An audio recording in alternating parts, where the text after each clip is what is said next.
excrement. Okay. I know it sounds like it's a disgusting matter, but I don't know where's the question in there. It's not a question. It's just a statement about our modern society. So you're saying we should have some special water for our doo-doo? No, not particularly. It'd be cost ineffective, although recycled water would make sense if we could put in infrastructure for such a thing, which is unlikely. We'll just send it to the processing plant. By the They way, deal with all our crap anyway. By the way, great start to the stream. Yes, 3 cups of coffee and an interesting tangential rant about feeling alienated by humanity by a guy who does a lot of sword reviews. That's kind of where it came from. Ah. I wonder. Great YouTube channel. Did Rob step away and Endel? I hope they were on Roll20. Yeah, I see them on Roll20, but I guess give them a second. I guess they'll be on soon enough. How's everybody's week so far? Not too bad. How about yourself? All right. It's the weekend. Warm, but you already know that. Yeah, it was. Oh man, where I work at, I mean, Steve, you know this. It's like it's an oven. Really? Gives a new meaning to sweatshop. Yeah, at night. No, it'll be 80 degrees outside, and it'd be another 10 degrees hotter inside. Jeez. Yeah. But that's kind of to be expected when you're melting glass all over the place. Mm-hmm. It also makes for an interesting experience when the power goes out, but the torches are still running, so everybody's glass is still hot. That happened once. Cool, I see Andel on. I guess we're just missing Rob. Yeah. He might have stepped away for a second. How's your week, Andel? Or is it good. Brian? No. Yeah. Yeah, okay. Pretty good. It was a short week because of the holiday, so that's... Yeah, that's what I noticed too. Yeah, it was a short week. I almost felt like, did we just play? Oh, that's fine. Well, I didn't quite feel that way. Right. I've kind of gotten the itch a little bit, so I've been rereading the books and building various character classes and stuff like that. And one thing that if you have an itch, they have creams for that. Well, that's what this says right now. Is a cream? Yeah. Band-Aid. One thing that I did notice was that we are kind of doing the reaction. I'm sorry, not reaction, but ready wrong. Ready is using your reaction to basically do one thing. It's not doing a full action. Oh, it's not a move. Wait, it's to do you one. Could do a move. You could do one attack. You could ready a spell, which means you're basically casting it, but then holding it, and then when the trigger comes, you can cast it then, and it can only be a one action spell. I think a bonus action spell would work too, but okay. But yeah, it's not like it's not like the old in 3.5 they had the delay is kind of similar to how people are kind of using it right now, where you just basically say, well, I can't do anything now, so I'm going to wait, and then then I'm going to jump back into the initiative order when I want to. But yeah, you can't. But reaction has to have a trigger, right? You have to actually state what the trigger is. For ready, yes. For ready, yeah. And you can ignore it if you want to, like they say. Well, I don't know. The last encounter that we did, I was trying something new, and it wasn't. I'm not doing it again. Well, the problem with that was that it was very confusing to us. Yeah. It was just that we didn't know what we could do, Yeah, I was making something more complicated than it was. What it was just like a surprise round, basically. That's what it was. Yeah. Yeah. See, I think the using the word reaction, we all. I mean, that's a reserved word, you know. Yeah. In programmer speak, you can't use those words. Check. You guys hear me? Yes, Yeah, we I can got hear you. you now. Sweet. What's up, guys? Nothing much. I guess we're just missing. Oh, Steve. L. Yeah. Did he post anything on the forums or anything like that? Don't think so. No, I didn't see nothing. Let's see. You missed the start. Yeah, you guys are in purgatory right now. The whole party just got wiped. Oh, great. That's no good. Yeah, see you guys next week. Zoinks. Yeah, the rest of the session is rolling new characters. Yeah. The most recent post I'm seeing is like 5 days ago about factions. Oh, that was pretty much I think that's the Yeah. one that you posted, right? Yeah. For Steve. Yeah. So he could take a better look, because he said he didn't know the Forgotten Realms real well. A little bit about the factions. I mean, at least the general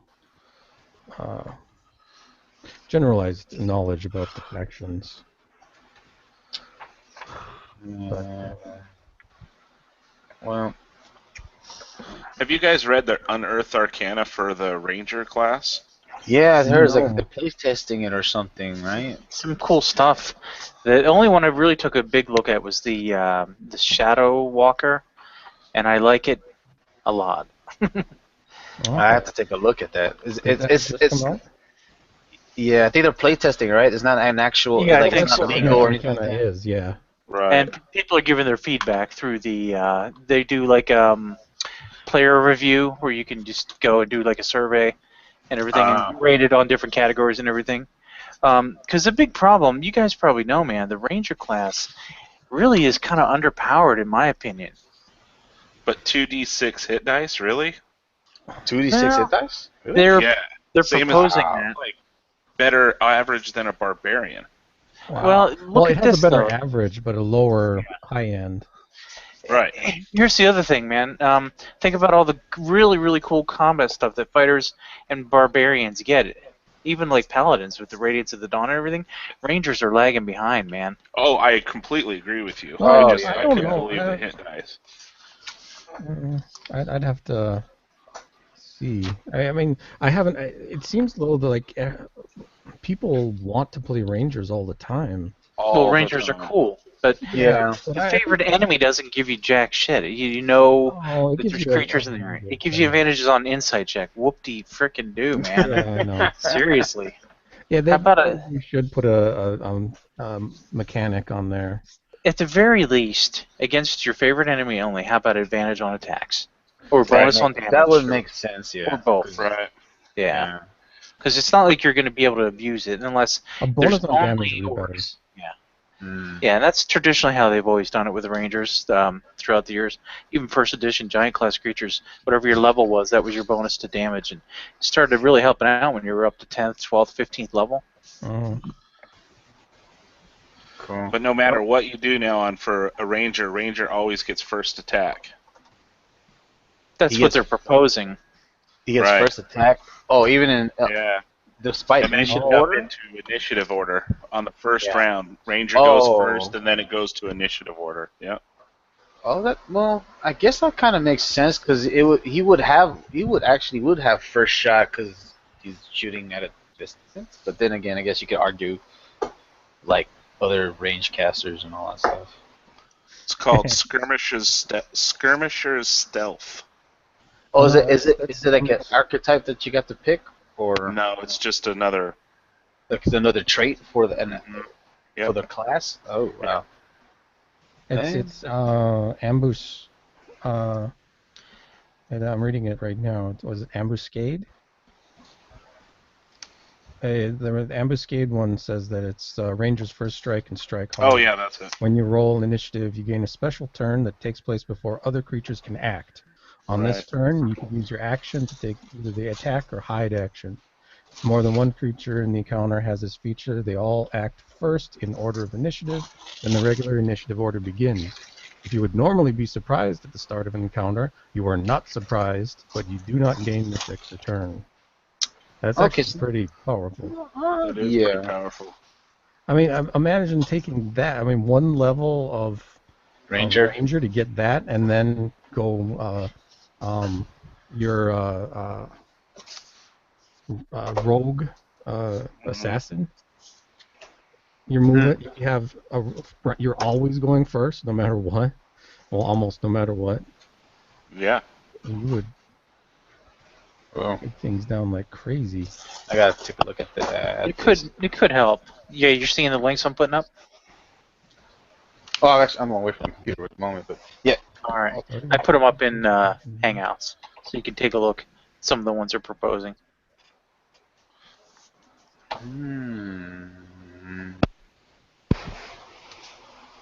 I guess it's something they're gonna put in when they release the Psionic. Psionic. Yeah. They'll probably add it there, I guess. Oh, rather than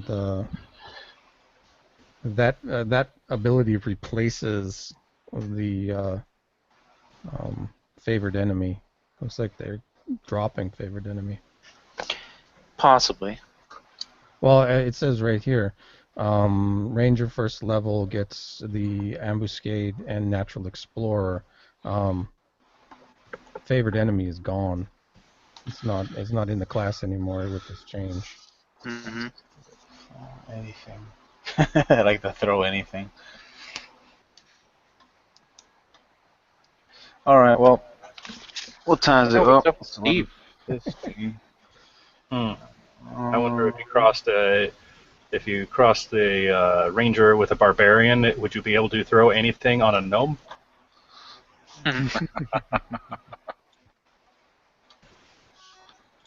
No. Where were you? Down here. Yeah. Well, I figure if Steve's gonna come on, then he'll come on, and well, we'll start off for now. But what to do?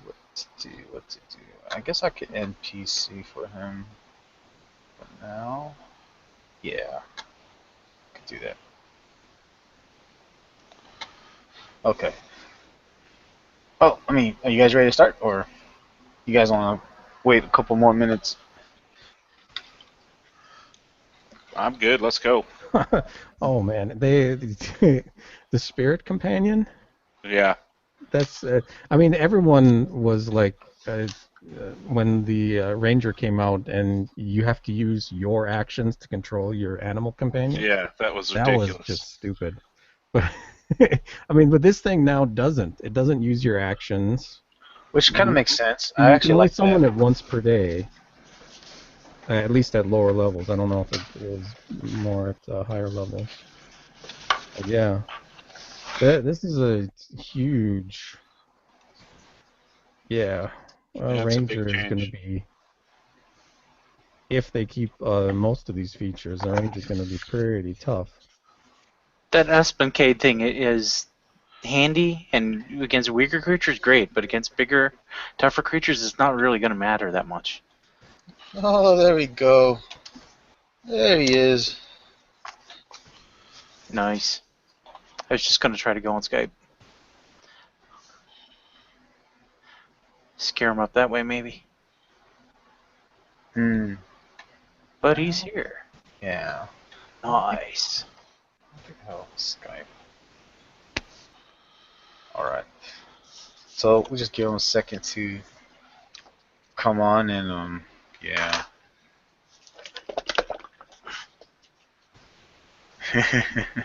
Needs to find a headset. Okay, so I'm trying to remember. So where we last left off, you guys just dispatched a group of kobolds that were hounding a family. right? Hmm. And then I'm just trying to remember who's with who, and I know all you guys had mounts. Did you all take your mounts in and then dismount, or I know you're still on Rana, Andal. Yep, and I'm I not should sure have about a the little rest. kid on me with me too. Actually, Ren had dismounted Chris, and I was planning on sending the family up back to where the caravan camped up the hill outside of town, but she's kind of insisted on trying to get to the nest. Right, right, Mhm. right. So we're kind of like at not an impasse, but like crossroads, whether or not we try to convince her otherwise to get away, or if we go closer to the dragon to get to this nest. So Right, right. You guys are trying to decide what's the next course of yeah, action. exactly. Wait, this is Steve on now. No, he's still not on. Okay, still getting a headset. Okay. But let's see, and then I believe the woman and one of the children is on a horse that Right. Katie is. Is that was that I your put them on horse? I put the mom and one of the kids on my horse, and I think Katie took the second child with her, maybe. Okay. Okay, yeah, we could do that. Okay. But you're not mounted? No, of course, you're not mounted with them. But No, she I'm on probably foot. is. Yeah. I have one of the kids, and I You am have one of the mounted. and you're Oh, okay. mounted. And the Maybe rest of you Katie had the guys. guy, the injured father, with her or something. Oh yeah, that's right. I think she had the guy and the other kid on her horse, and she was on foot like you. Okay. Because there's supposed to be a total of 3 kids and the mother and the father. Hmm. So yeah, that makes sense. And then Talash, are you on your mount, or did you leave your mount on the hill? I thought we all kind of rode into the Rode into crossroads the. before we Okay. dismounted. Okay. So everybody's mounted. So basically, when you guys gonna move, I guess you're gonna be mounted. Yep. Oh, everyone's mounted. Okay. Is he on now? Yeah. Let me just get an update from Steve.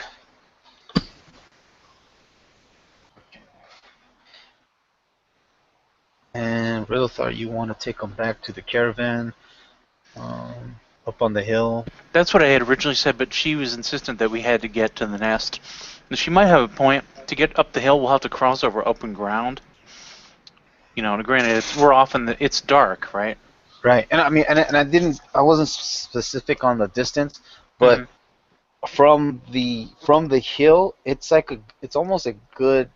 I was gonna say 2 or 3 miles, but it's actually, well, no, yeah, it's like a good mile. Okay. I mean that's the reason why you're able to get there at a speedy fashion, because you guys were mounted. But yeah, it would take that, and there's also another reason which you will know in a second. But I want to see if Steve's gonna come on, or I guess Was she gesturing that this here is the nest? Yeah. the central. The Okay. keep, yeah. And I had said if there's another way in, like how Keeps typically have an escape tunnel that maybe exit into these woods somewhere along here, that'd be the best way for us to get in. But Yeah. Well, I guess we just start. Well, when you ask her that, she says that she does not know any secret entrances. If there is one, it's not a common knowledge among the townsfolk. But when you were discussing about sending her family up the hill with the caravan, she said that what did she say? She says no, we must make it to the nest. I must see if my sister and her family have made it. As you can see, we were chased by these kobolds, and we had to leave our estate, and we got separated. But here what if I in could? I'm sorry. Go ahead. she was gonna say that here in Greenest, this is like a protocol, like a drill thing, that if the town comes under attack or something, the first place to go to is the keep, is the nest. What if I could find out if your sister and her family are all right, and maybe even get them out. I'm And- pretty good at moving about unseen.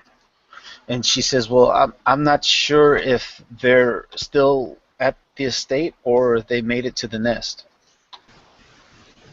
Where's the estate? And she says, "It's to the northwest. It's the only property in town that's walled off." That big one. I see it. She says, "Yes." She says, "Yes. Well, when we were attacked, we grabbed whatever we can and we headed out towards the nest. But Mm-hmm. as you can see, we were attacked and chased by these kobolds, and we got separated." Well, guess what? I'm going to find out for you. I'll be back, friends. Don't worry, I'll find you. Rinda's going to head up here. If it's clear, I'll drink a potion of invisibility and cross, Okay. and then follow the outskirts of town. Okay. Before you head off, let me just get an initiative order, so I can just keep in order. Keep in order. Yeah. And if any of the group want to stop me before I go, I'm not just running off blindly. They'll have a second to say, "Wait a minute." No one's saying anything. Uh oh. Let's get these folks to the nest, and then we'll all go in search of other people that's around town who may be hurt. Kyrin, you're assuming we can get there. It's under attack by this dragon. We might die in the attempt. Then I suggest we make haste. Yeah, I'm agreeing with Kyrin. Well, if they're there, we'll know it. If they're not there, then I can check the manor. Good thinking. Let's go. Okay. Is everybody? And then I'll just put Casey and Argawaen at the end of the initiative, or they'll do their turn last. One second. Okay, so How deep or how deep is the water? This stream that runs through the south of Greenest is actually it's a 3-foot stream, so it's not difficult terrain or anything like that. So it's not gonna be like hard to get in or to get out of. I believe. Wait, let me see. Let me just double check whatever the unit says. Can you guys hear me? Yes, sir. Yeah, I can. Yes. Welcome. Damn it. Can you Make hear it us? sound like it's a bad thing. Oh, I guess he can't hear us. For a second, we could hear you, Steve.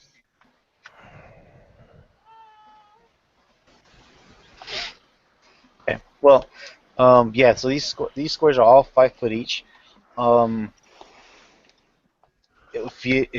Since you guys are deciding to go to the nest, there are more than one ways to go there. But if you were to say go through the brush or this dense thicket, on your movement you can only move 5 feet per turn.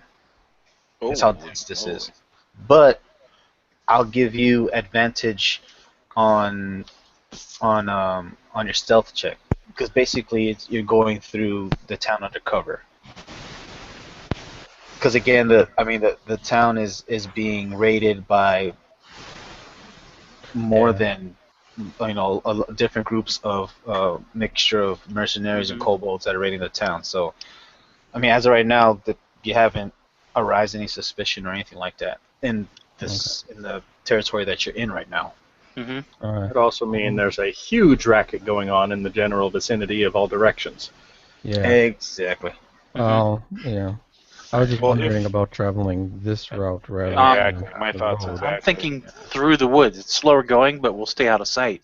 Right. Well, I mean, I think you Frost kind of get benefit of both, don't you, going this way?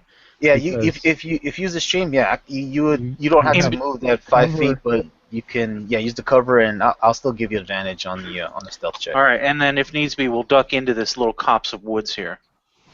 Yeah. You know. How many it'd be- how many people do we have here? We've got We have five non-combatants. No. 5 non. Yeah. Oh 5, wait, that's yeah. right. 3 Mother, kids. mother, father, 3 kids. All right, one for each And of then us. there's what, 5 of us? One. Yeah. 6. Okay. 6, not counting Rana. Steve. Hey, Steve, can you hear us now? No, Uh-oh. I'll take this. No. Water walk will work on 10 people. Well, Holy it's only a 3 foot. It's only a 3 foot stream, so it's not that. Yeah. It's not that deep. He's not So, getting any sound. Water walk would make us go faster, I suppose. Yeah, that's kind of what I was thinking. Even wading through a 3 foot stream would slow you down a bit. A little bit. If you're yeah. on top of it, it would be just like.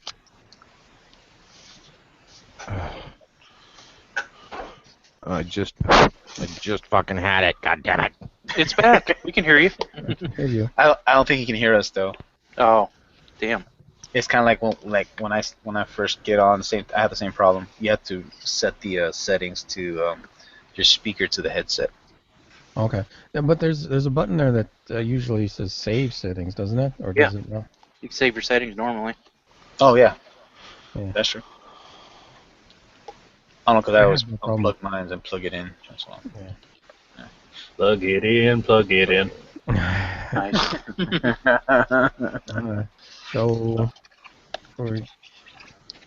yeah, I mean, I would say if you wanna do water walk, Yeah. Either that or save it in case we got to get out of here in a hurry. Sweet. how long does it last? It's an hour. I believe so. Yeah. No. Yep. Well, I 1 mean, hour. what we kind of want to do is, I think we want to get to the keep, find out what's going on, and then set out to that other place as soon as Exactly. possible. If So needs be, yeah. I think Well- I think we should be moving it with haste right now. Okay, so you guys are not gonna move stealth. Not gonna use. No. No, we're moving stealthily. It's just. just In the quickly. river, in the woods. Not wasting Yeah. time. Yeah. Okay. not wasting time. The water walk. I mean, I hate for you to use a spell slot because, like I said, it's only 3 foot deep and it's not gonna be difficult terrain. So Okay. you don't really need Okay. Not the water difficult walk. terrain. It's not Then. difficult terrain. Okay, then it won't do no I don't good. know. Andal and streams. Well, I'm on Rana, so I'm not going to be touching the water. Can you hear me now? We can hear Yeah. you. Can you hear us? Holy hell, it's a miracle. Yay! Do you believe in Santa Claus now? I do. There you go. I So believe. I'm starting just to to- believe that this headset needs a hammer. Mm. I When you played get on a new Wednesday one. and it worked without a problem. I didn't have a single problem the whole time. Played for like 6 hours. It must And- just be us. I think it's something to do with Google Hangouts. Every time I try to use Google Hangouts, it just seems to not like it. Yeah. Well, I mean, like with my headset, like I was telling them, I always have to set the speakers to headset and the mic to my wireless headset. Yeah, I've got to go through and reset my settings every time, and it shouldn't do that. It should be actually saving. Be saved. Yeah, exactly. Yeah, but I don't know. It's just a weird thing. I don't know. I apologize, guys. Anyways, I'm ready now. Hopefully, I won't have to grab the laptop, and hopefully this dang thing will work the whole session. Well, I mean, there's no problem. You got picked up by the blue dragon, and Oh, sweet. Yeah, roll new character, man. Yeah. Nice going. Whee! Whee! Or play Katie. You see the wind Well, through Hey, my girl. hair? Wish. Wish. Well, just to catch you up, let's see. Rinathar's horse has the mother and one of the children, and Right. Andal has the other child, and Katie on her horse has the father and the other child. We'll see. We'll just say the 2 girls are on the horse, and Rana and Andal has the little boy. Right, and Agar was running after the dragon. Yeah. Oh, that's right. You were running after the dragon. Are you still running after the dragon? Oh yeah. He saw that that's his main concern for the moment. Okay. Nice knowing you. Lead him away from us. Well, before you took off. I mean, he's not rushing. Like, I mean, he's not. I'm not running straight up to the dragon. Like, I mean, but I'm definitely. Now that those people are safe, my attention is devoted to the dragon, and that's where my attention is. I see. We're just discussing whether how to get the people into the nest, which That's is that right key. here. Yeah. Right. Rilithar was trying to coax the family to go back up on the ridge with the caravan, but she told the party that her sister and her family they got separated when the attack happened, and it's like protocol here in town to head towards the keep if it comes under siege or something. So that's where she hopes her sister is at, or where they meet up. They came from the estate, and if you look at the map in the northwest, it's the estate that's walled, that's fenced in. That's where they came from. Okay. This whole group? This family came from there. I thought the sister was from there. The whole family, like so, like they all live in this. Yeah, all of them. So they all live in the same like estate. the compound. Exactly. All right. Hey, Chris, you need Agarth's initiative, right? He rolled it. I think I got it in there. Yeah. Oh, Agar okay. Agar would probably be up here in these trees, like right around in there somewhere, probably. Okay. We had told you too. Our plan anyway was to take this family along the river at the edge of the woods, between the woods and the river, and try to get close to the keep. And then maybe, like when the dragon is away, and if it's clear, we'll rush to the nest and try to get these people into safety. Right. So that's the plan. Well, Okay. Agar wouldn't know anything about that, but he's we'll meet him on the other side. he's not gonna cross. I mean, he's not gonna go any further than this. He's not gonna come out of this wooded area right in here. You know, I mean, he's not just gonna jump right out and, you know. He's dealt with dragons before. He's not just gonna. Yeah, he's not gonna just jump out there and be like, "Oh, hey guys, hey, dragon's over here." Well, let's say when you head off there, go ahead and you can give me a perception check. Okay. Because you're probably keeping an eye out anyway, as you're heading towards that way. Perception. And I have not picked my animal companion yet. Okay. You haven't picked your familiar. Okay. Yeah. Oh, you mean it's not really a familiar. It's more like for the ranger for Katie. Oh, for Katie. Okay. Yeah. And so I'm actually leaning towards the pseudo dragon just because of the telepathic link. So Is that a beast? It's a no. Well, I think it's a beast. I mean, it's like a small. It's like a little dragon about the size of a cat, I guess. Maybe the size of a squirrel. Well, you got some time to think about that. Well, I don't want to metagame, but I mean, I just want to make sure that it's something that you can do. Kind of what I mean. Yeah, I do have the. I mean, she does have the ability with that little pseudo dragon to communicate basically telepathically through it. I see. So, but I don't know the specifics on like how close that dragon has to be, or I'm looking it up right now. Okay. But yeah, I mean that's where I'm leaning is the pseudo dragon, so that way she has the telepathic link. Yeah, but I'm thinking that the pseudo dragon is not a beast. So yeah, I think it has to actually be a beast of what is it, quarter CR. Yeah. And it has to be small or something like that. So it can be medium, like a wolf. Oh yeah, that's true. It could actually be a bear too. Where's it at?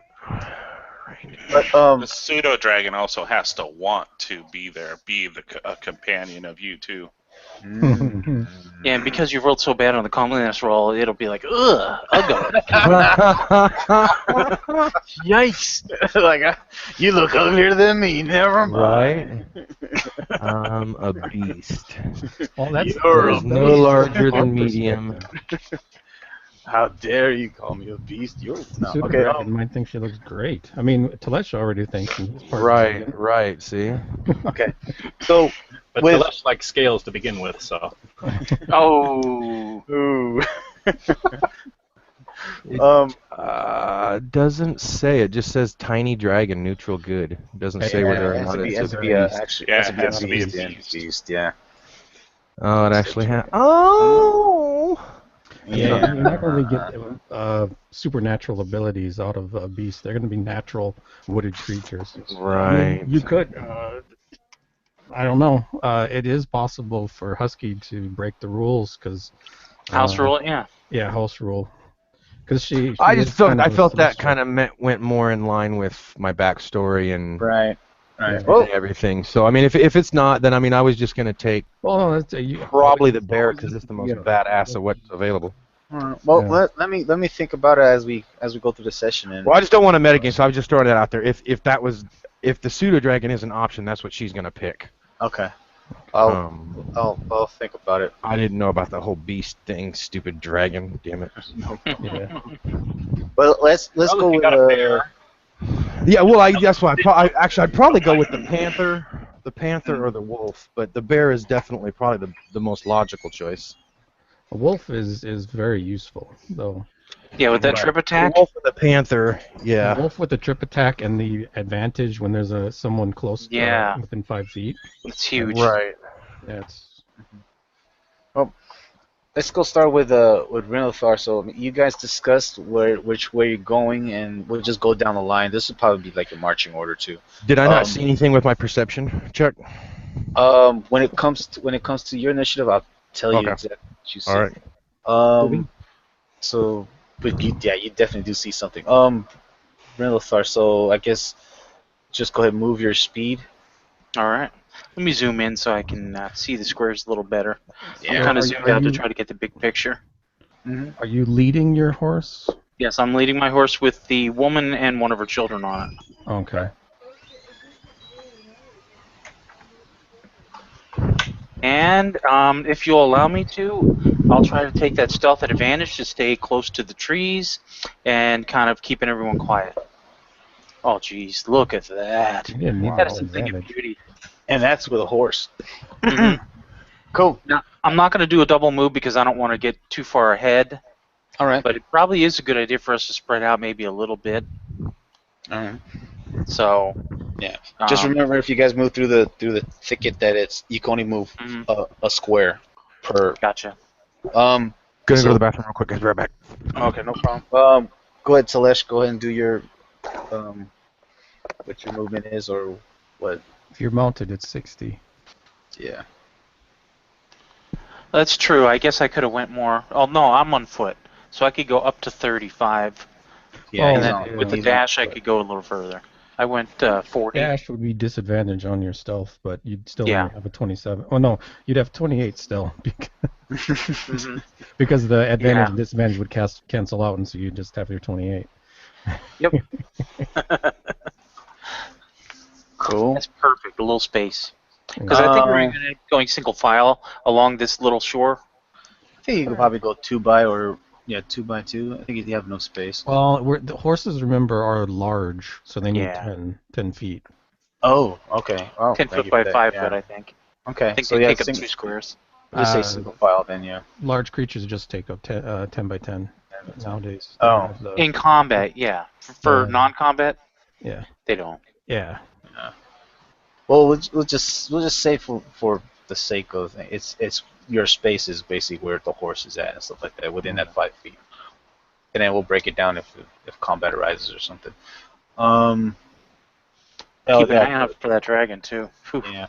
Talash, go ahead, give me a stealth check, and we'll skip over Argawaen and well, Katie. I can move Katie for now. Let's see. Mhm. Oh, she's gonna move 60 feet. She'd be like, no. That's weird. Oh, that's because Telesh was farther out, I guess. I moved 50. Yeah, he only moved 50. You know what? I think, yeah, I think I'll keep her here.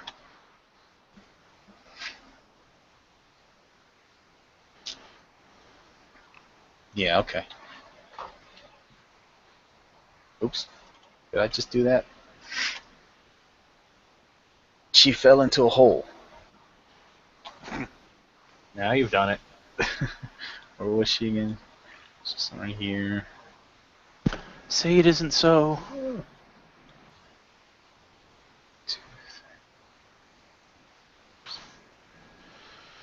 10.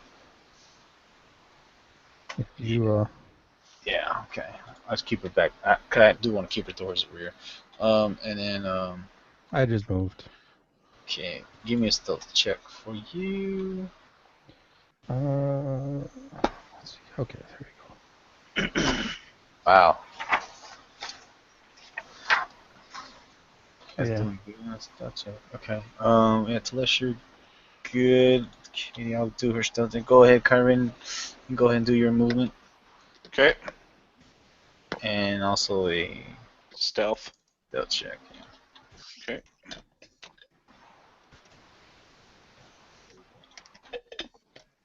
Nice. Nice. Yeah, that'll work. Mm-hmm. All right, cool. Good thing Talash is in the back. He rolled the lowest, so Well, he's got the most cover yeah, right definitely. now. Okay, I'm back. Sweet. Cool. So from where you at, you see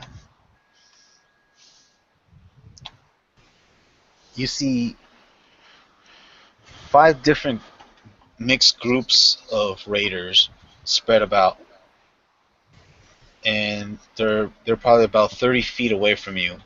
So basically let's see. So basically like within this area there's 5 different groups of raiders. Cool. That's what you see from where you're at. They don't see me yet. They don't see you yet. They I haven't noticed you. am going to slowly back away, back down this way, further down from the woods. That way they don't see me. Okay. If you're gonna move through the woods, you can only move. No, I'm just moving back down the path. Okay, so you could just go ahead and Straight back down this path. do your whole movement then, and where you're at. Okay, so that was I just went 3, so that gives me 3 more. And So I if you would dash, you can do double that. You could double Yeah. that. Well, I'm gonna go ahead. I'm gonna come down here, and then I can see them here along the river from where I'm at. So I'm gonna go ahead and make my way around. 1, 2, 3, 4, 5, 6. Somewhere in there. And I'm gonna let them know that what I saw up in this area with the group of the 5. Mm-hmm. How many people total did I see? best guess. Best guess, probably about 30 to 40. 30 to 40. Okay, yeah, definitely not wanting to go that way. About Then. 30 to 40. So I'm gonna let them know. Yeah, that way is not an option. You could go ahead and give me a stealth check too as you're making your way through. You give an advantage, Chris, on this? Yeah, it's with advantage. Yeah. Oh, okay, with advantage. Stealth. Since you guys are using this route. Oh yeah, 19. nice. There we go. Yeah, so you guys are perfect. Cool. Excellent. All right. So far so good. How deep is this river? It's only Pretty shallow. It's pretty shallow. So we can walk across with our horses, no problem. Yep. Yeah, it's not difficult terrain or anything like that. Okay. Okay. Yeah, that's how I'm ending my turn. Okay. So It's just high enough. If one of the horses needs to pee, you won't hear it. Right. So continue on your way. Just go ahead and do your movement. Starting with Rinalthar again. All right. Wait, that moved me back. Hang on.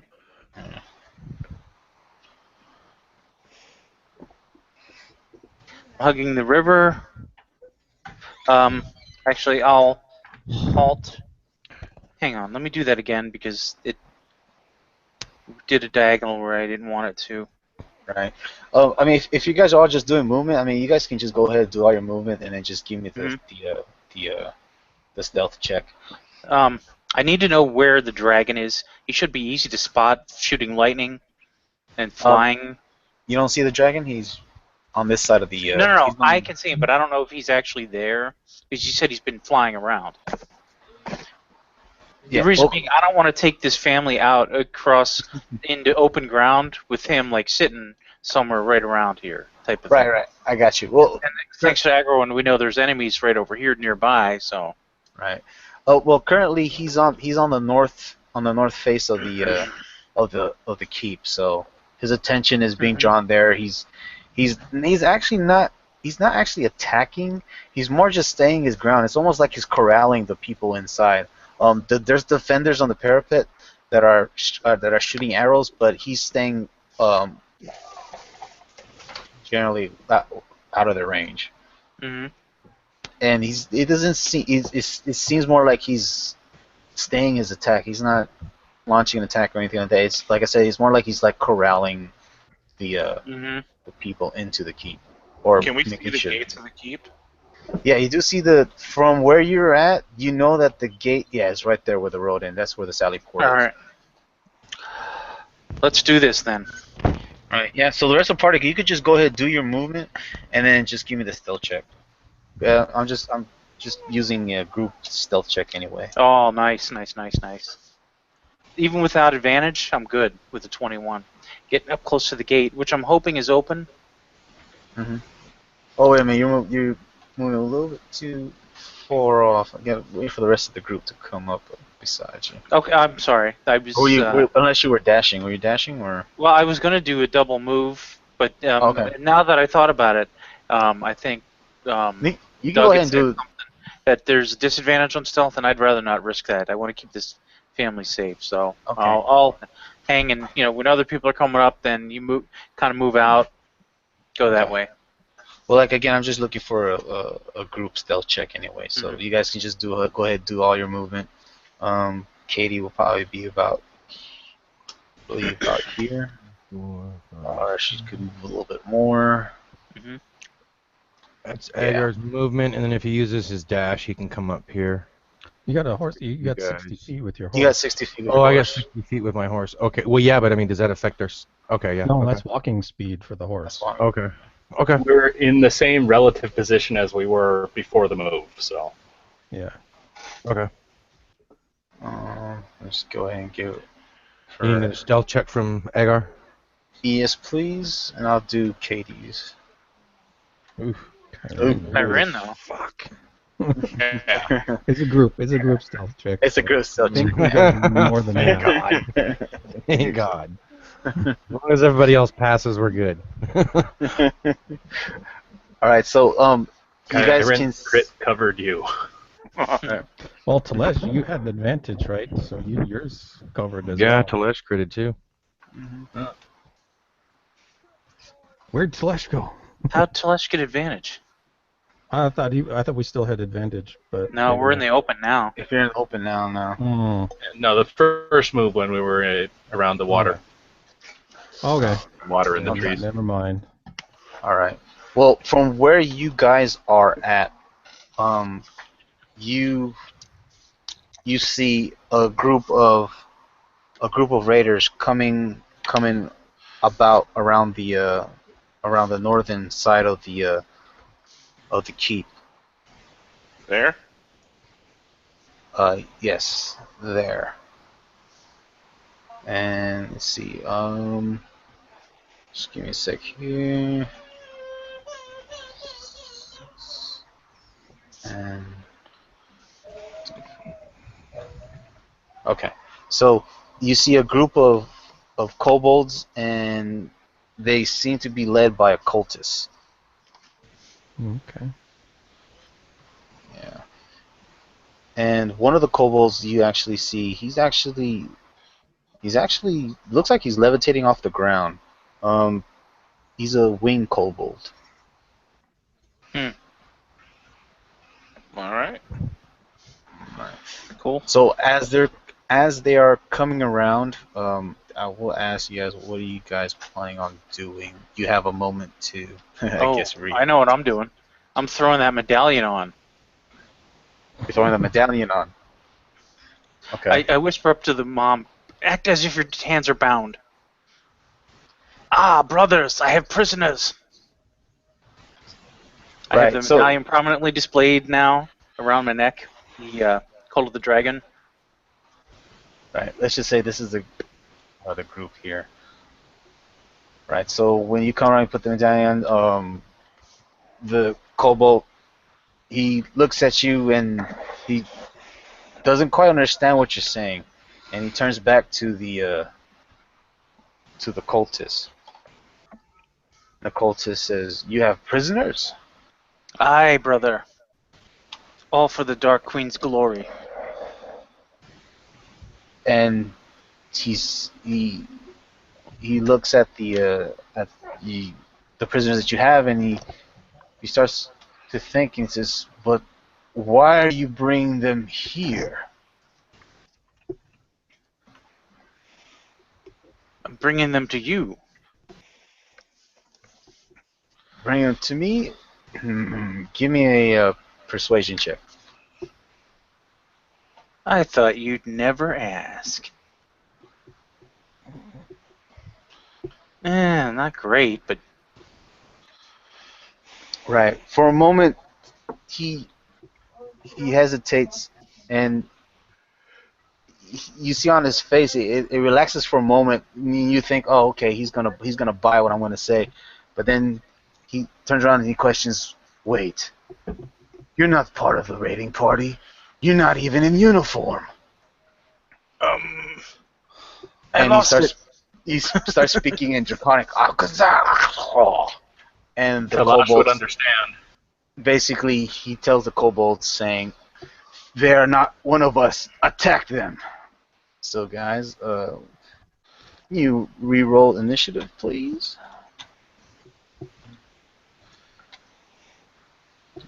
Oh, yeah, baby. Yes. Well, can't complain when the nuker gets a high roll. Yeah. And don't worry, I'm not about to step into ground zero either.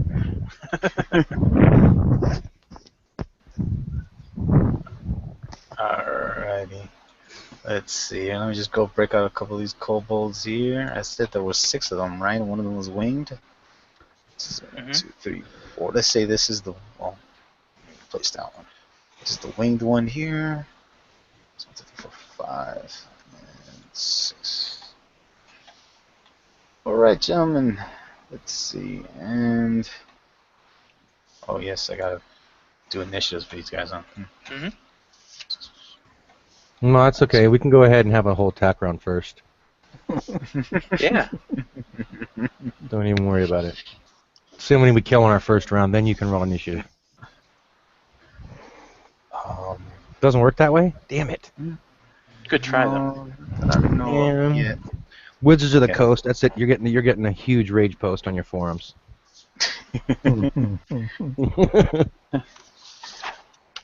Alright.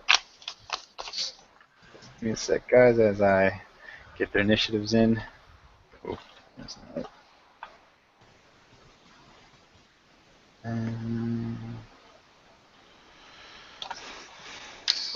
Let's see.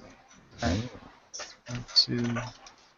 1, 2, 3, 4, 5. Gotta get this guy here.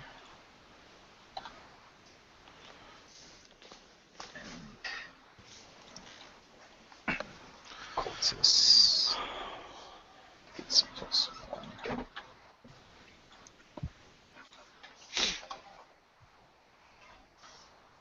Alright. And I believe Kyrin, you're probably gonna go first, because you probably have a higher dex. 16. Yeah.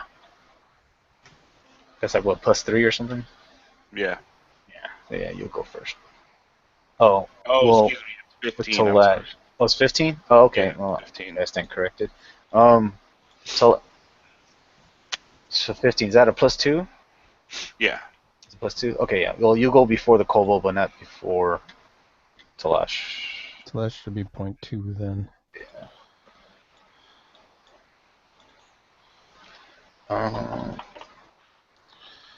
Yeah, I think that's right. Cool. All right, so Renathar, you are first to act, sir, as the cultist calls out to his brethren to attack. Oh, I gotta put Katie in too. Huh?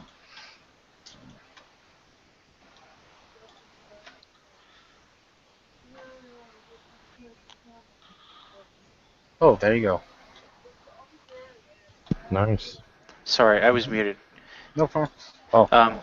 Chris, I'm going to lead the family down to the party, leave the horse here, bring my bow out, and take a shot upon the cultist. Being that he is not acted, I get advantage on this. Okay, so you're all right. So And okay, I'll so take the 20. So 20 damage and an additional 7, or I'm sorry, 13 damage, additional 7 for a total of 20. On for a total of the 20. cultist. Hopefully right in the chest. Cool. You Okay. have advantage, which means you get your sneak plus it's an automatic crit. No, that's only in a surprise round. Oh, that's only a surprise round? Yeah, Okay. that I get the free crit. Oh, okay. In a normal, standard round, I just get the one attack at advantage if they have not yet acted. So Okay. still 20 damage, I'll take that. And then I'll Right. stand shoulder to shoulder with Agar. Do your thing, friend. Right. So you let loose the arrow, and it hits center mass on the cultist, and it actually penetrated more, maybe like 7 inches into his chest, and you found the sweet spot right where his heart is, and he's clutching his chest, and the kobolds look at him as he collapses down onto the floor. Oh, Nice. dibs on the uniform. All right. Yeah. Let's do that again. Perfect. Agar looks at Rindlethar and says, "Whatever I don't burn up, you can keep." Fair enough. And just give me a sec here with that. Let's see for 1 second here. What would be the skill? I believe the skill would be. Wow, man, dropped him with one shot. Dang, dude. That's a lot of damage. Yeah, that would do me in more than half. Probably you two being a wizard, right? Okay. So here we go. Okay, so morale would be inside. Oh my God, they have a -2 to their morale. Okay. Okay, so just give me a sec. I'm gonna actually roll morale for these guys to see if they're actually gonna stay in the fight, because you basically took out their leader. Or if they're going to run away like the French. They might not get a chance to run away. Right. Remember, Talasha has fire breath too. Yeah. Okay. And so- Kyrin has a fireball as well. Right, I'm gonna say fireball. They can run, but they can't run that fast. 1, 2. Oh my gosh. Kobolds for dinner. Okay, so that guy stays. And these are all kobolds, right? Just one of them Yeah. has wings. Yes, Yeah. they're One all is an kobolds. I think they're called. The Yeah, flying an ones. Yeah, exactly. Oh. It's an Ur. Okay, that one stays, and okay, that one. And did I even have one for the wing guy? No, I did not. He's not in the Mr. Tracker, but it's fine. Yeah, he's in the tracker. Oh, he is in the tracker. Oh, is that? Oh, okay, yeah, it's him. All right, so, okay, that changes things. Hold on 1 second. Yay, nay, and really -1. Okay. Crit fail. Okay, crit fail. Okay, so let me just see who's who. Okay, so I'm gonna mark them for you guys. Especially, well, it's actually for me. So he's yellow. He turned yellow. Turned yellow. Yellow stripe down his back. He turned yellow. Okay, so Yipe, he's saying yipe, We'll he's recolor it for him. yipe. In red, yeah. What are you talking about? I'm using fire. It's going to be black. I Right, kind of so- think you're probably not going to get a chance. So out of the 6, only 2 stay their ground, which is the Erd and this kobold right over here. So on their turn, they will be dashing. With that, if you have any more movement left or anything else any bonus action or anything like that, we'll go ahead and move on to Argawaen. Yeah, I'll do a little bit of move, maybe just out to the side. Okay. Kind of a make way, That's it. clear a path. Yeah, exactly. I don't want you guys to be impeded in any way. All right, so I go know ahead, how you Argawaen. guys operate. Yeah, I am just going to launch a fireball right in the middle of those guys. All right. Um, Centered on this guy? Or, I mean, centered on. they're probably within the radius anyway, right? Yeah, 30 feet. Okay, yeah. Waste 20 on kobolds? Yeah, it's 20 20. foot. Yeah. 20 foot. 20 foot, and they have to make a dex save. Yeah. Okay. Where does it But at? dex save is for half, which. Right. Yeah. You probably will nuke them like you did last time. Oh yeah. No damage. I'll take it. It didn't. Why didn't it give me? Oh. You probably have to yeah. take The the. options. All right. Sorry. Forget a bracket. I just forgot There's a to. bunch of check marks. All my macros are unchecked. I don't know why. All right. Let's try that again. There you go. There you go. 11 kill everything. I don't need the Oh. attack roll in there.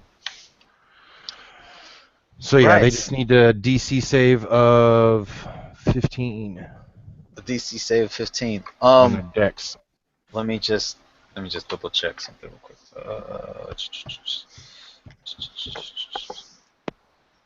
Half the I think damage they're would be 11. 11, and I think their max hit points are below that for normal kobolds.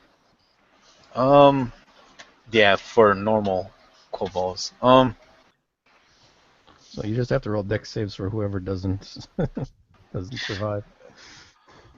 Yeah. You know what? Okay, hold on. Let me go ahead and do the dex saves here. 1, 4, 5, 6. Okay. Oh wow, really? Okay, out of the 6, 1 failed. But Wow.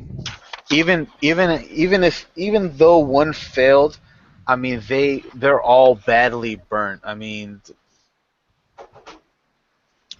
No more fleeing. Did the one that failed? Is he dead? you know what? You know what?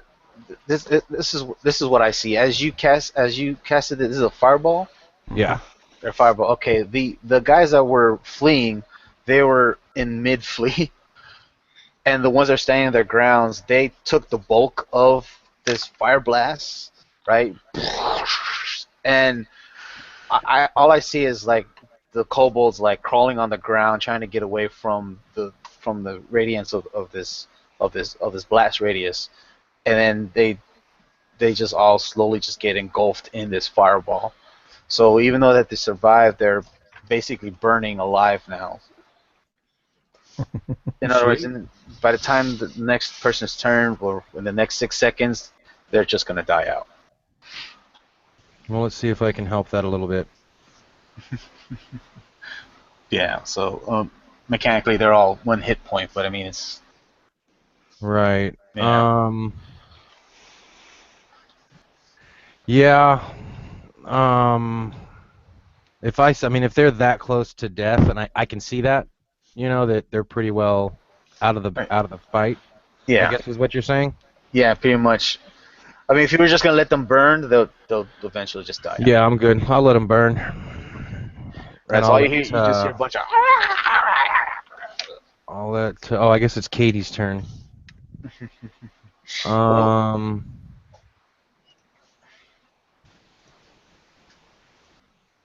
Well, with that, on Katie's, with the kobolds dying, let me just do a perception check on. Oh, really? Hold on 1 sec, guys. Oh, just.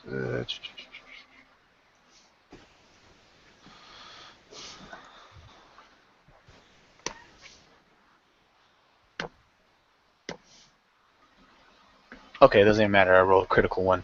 That was a perception check for the dragon. If he takes notice of you guys battling around the keep, he probably looked down and just.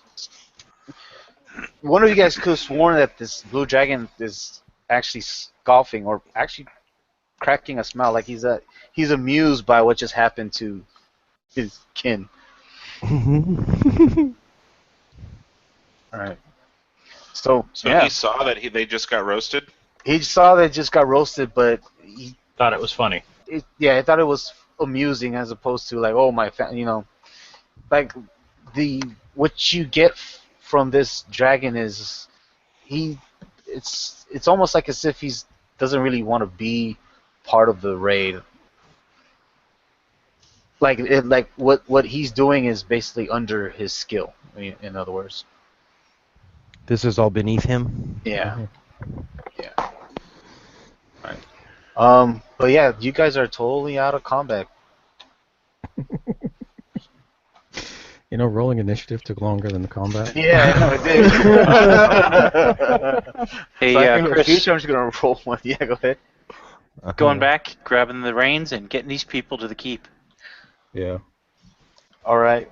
As you, yeah, go ahead. I was just going to say, only once they're safe inside would I maybe look over this fellow and see if his rope could be salvaged. He was prone when the fireball went off, so maybe it survived. If not, well, no biggie. Any other loot will become ours. Yeah. Sure. So you guys get up to the keep. You see that the sally port's actually still open. They're getting ready to close it as you guys are sensing or probably seeing from behind you that there's more groups of these raiders, and it seems like they're starting to encircle the keep. So the soldiers at the side port, I mean, as you guys are probably rushing towards the gate, they're letting loose arrows, and basically trying to clear the way for you guys to come in. And one of the soldiers was saying, "Come on, hurry in, come in!" And as soon as you guys make it in, they double time their efforts to close the gate. And you guys are successfully inside of the nest. Huzzah! You guys hear the gate close behind you. Yay, we're in a cage. Mm-hmm. Right. Good people, look for your family, see if they've made it. If not, I will look for them. Yeah. Right. Yeah. So, the lady, she thanks you profusely, and she's like, "Yes, let me look for my family here." And the first thing you guys see is when you guys come in. I mean, aside from the soldiers that were beckoning you to guys come in, you guys see it's basically full in here. I mean, it's a tight fit as you guys can see, but I mean, it's full of townsfolk, of the soldiers, probably some of the militiamen in here. There's a section where there's wounded being tended to. There's another section where mostly the soldiers and militia, they're getting their gear ready to defend the keep.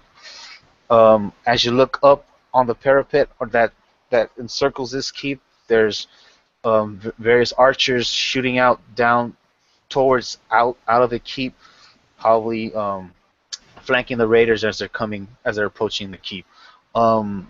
The dragon, again, he's probably from where he is, he's about 40, I'll say about 60 feet up.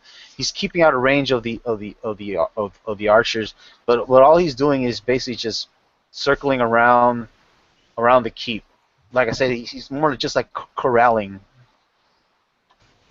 She's basically just making sure that nobody's able to get out of the keep. Mm-hmm. It's more. I mean, the soldiers, this is the first time they've probably ever seen a dragon in their whole life, so there's a frightening presence, and I think that's probably what this dragon is doing. He's enforcing his presence on the town. It doesn't affect us, right? Because we're high enough level. No, I mean, you guys have experience aside from Argawaen, and even Argawaen has experience with killing a dragon. So Chris, this is a blue dragon. Don't get me wrong, too. I am still afraid. I mean, this thing could probably kill us, but yeah, I'm looking, and I'm next to Agar, and I'm like, Agar, quickly, what can you tell me? I'm no expert on dragons, but I got a couple tricks up my sleeve for this scum. Agar is very familiar with dragons, so I would think he would know about blue dragons. Right. Have we seen the lightning breath, Chris? For one thing? You have not seen the dragon. Agar would like to go up and see if he can get a better viewpoint. Like up on the wall where the archers are. Sure. You could go up on the parapet. Yeah.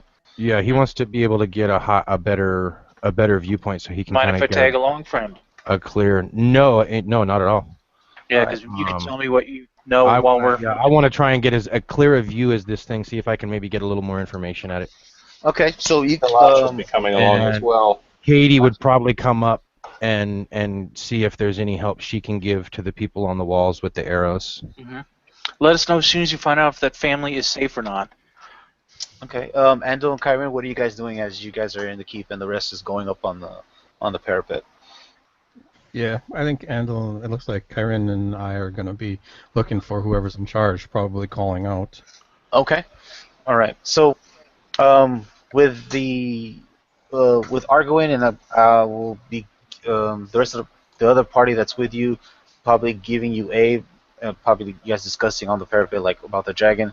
You can give me a nature check, and this will give you be able to give you more information depending on your role. Nature? Yeah, nature.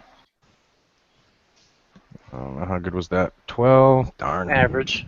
Okay. In 5th edition, you don't need as high a rolls. You're from. I mean, like again, you had experience with a dragon, but particularly with the red dragon, I believe, was it? Yeah. Red dragon is my experience. But I mean, since then I've researched all kinds of. I mean, dragons is really it doesn't matter what color they are. Okay. Well, firsthand, seeing this in person, I mean, aside from the color, I mean, it's pretty different from a red dragon.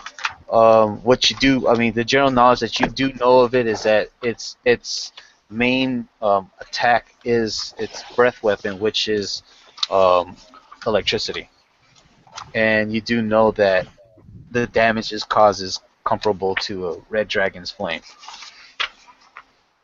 Okay. I tell them that this is I relay that that this is most likely a blue dragon or otherwise known as a storm dragon. They're known for their aerial. They're not really known for coming down and fighting a fair fight.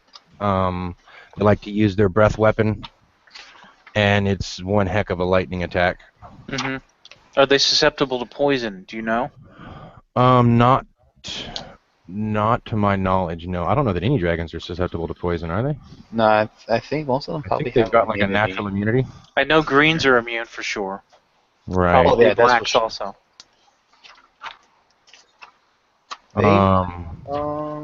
I don't know of any weaknesses. Can they see invisible? Dragons have true sight, don't they? Yeah, I believe so. All dragons have true sight. They see pretty much everything, don't they? Mm-hmm. Damn. I mean, Agar's going to tell me that he's not really familiar with any tactics or weaknesses that would be beneficial. Well, keeping your distance is always a good idea when dealing with a dragon. I mean, Agar would probably recommend we try to bring it down to the ground, just because it does prefer to be up in the air. So if we can figure out a way to bring it down to the ground, at least maybe that'll give us some sort of an advantage. Plus, I might be able to help with that. Can't do anything unless it's on the ground. Right. A lot of the melee guys are going to be kind of like, oh, hey, good job, guys. Right. Believe it or not, that's something I might be able to help with. Yeah. Right, so as you guys are on the parapet and discussing, as you guys are seeing this dragon fly by, I mean, like I said, it's continuously circling at different intervals around the keep. It's not staying steady for any, because of course it's flapping its wings, moving around, but it's just doing its I guess a perimeter sweep around the keep. When you guys did enter, over here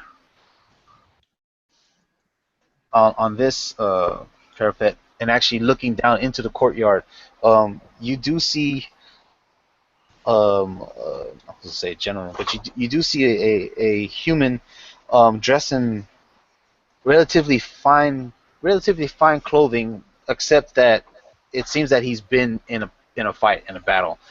He has his arm in a sling. He has a bandage wrapped around his head. But he's looking down over, and there is a dwarf next to him with bright red hair, and they're discussing. But they're out of earshot, so you can't really hear what they're saying. But they seem to be of importance because as you glance up at them, you see one or two soldiers come by, discuss something with them, and then leave right away. And it seems to be that this gentleman that has his arm in a sling and his bandaged head, it seems like he's the one that's giving orders. Mm-hmm. Where are they, Chris? They're up here, like on the tower, I guess on the parapet up here, looking down into the courtyard. So this is probably like another level above the parapet that surrounds the. Well, that's where Andal and I would have gone up, right? Yeah. I mean, that when they were up on the other side, that's where we were heading. Okay, so you guys. For a person in charge. Because we're on the wall, I think, the parapet. But I would want to speak with them too. Maybe the company of the Iron Fist as one can kind of say, "Are you the commander?" type of thing. Right. Well, like you guys said earlier, Kyrin and Ann will probably make their way there first. Yeah. While you guys are off discussing about the dragon. Sure. As you guys go around the climb the staircase up to the trapdoor that leads to the top of this tower, you notice that there's no resistance. There's nobody telling you like, halt, you can't go there. It seems like everybody's busy doing something. So as soon as you arrive on top of this tower, even the gentleman, the guy with the sling and the dwarf next to him, they're not paying no mind to you. It seems that they're totally involved in whatever they're discussing, probably oblivious. Yeah. So what do you guys do as you see them when you guys come up on the tower? Andal would hold up for a second and just and listen to the conversation just for a moment, and then finding possibly a point to break in, he would. Right. Okay. So what you hear between them is saying you hear him saying the gentleman with the sling, he says, "Escobert, we must use that tunnel. We got to get the rest of the people back here at the keep." And you hear the dwarf say, "Well, it hasn't been used in years. We've never been under siege before." But, and then this might be the time that you guys can probably chime in. Yeah. Hail, Commander. I'm Andal, and this is Kyrin from the Iron Fist Company. Company of the Iron Fist. I even get that wrong. Company of the You Iron got the Fist. big sigil on your shoulder. We all have that matching sigil. Yeah. We still got to get one for Agar though. Yeah, we just arrived in town. He must earn his first. Yeah. Right. Just so you know, when I finally earn it, I want it in gold lame. We can do that. Everyone can be doing their own thing. Yeah. Mine's subdued. You want flashy, you get flashy. Yeah. So can we help? Can we help in any capacity? The gentleman with the sling, he turns towards you, as you, interrupted.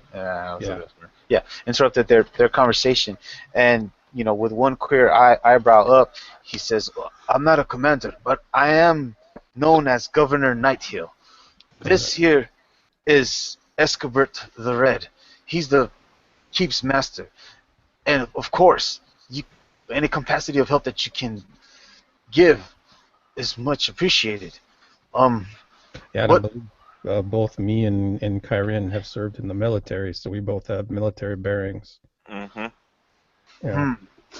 You hear that, Escobert? Yeah. Maybe they can help with the sally ports. I mean, because if you look, it seems to be, and as he points to the sally port where you guys came in from the gate, you guys can see that the hinges they're not well maintained. And at this point, there are groups of kobolds and mostly kobolds, with the cultists probably the humanoids probably staying behind, letting the grunts do most of the work. But they're trying to force their way in. Okay. And I mean the soldiers that are down there, they're doing their best to brace this gate. But it seems that in the next couple minutes, it's a good chance that they'll probably be able to force their way in. And Escobar says, "Well, your lads can give me a help with the salad port. We need to brace the door." Hey, Agar, maybe you ought to drop a fireball outside of this door, take out any that are trying to break in. There, so where that sally port is, there, like, is there like a group of people down at the bottom? There's a group of. You guys aren't here yet. Yes, Well, We're at the I thought we had worked our It's way like over. 10 feet down, yeah. All right. Okay.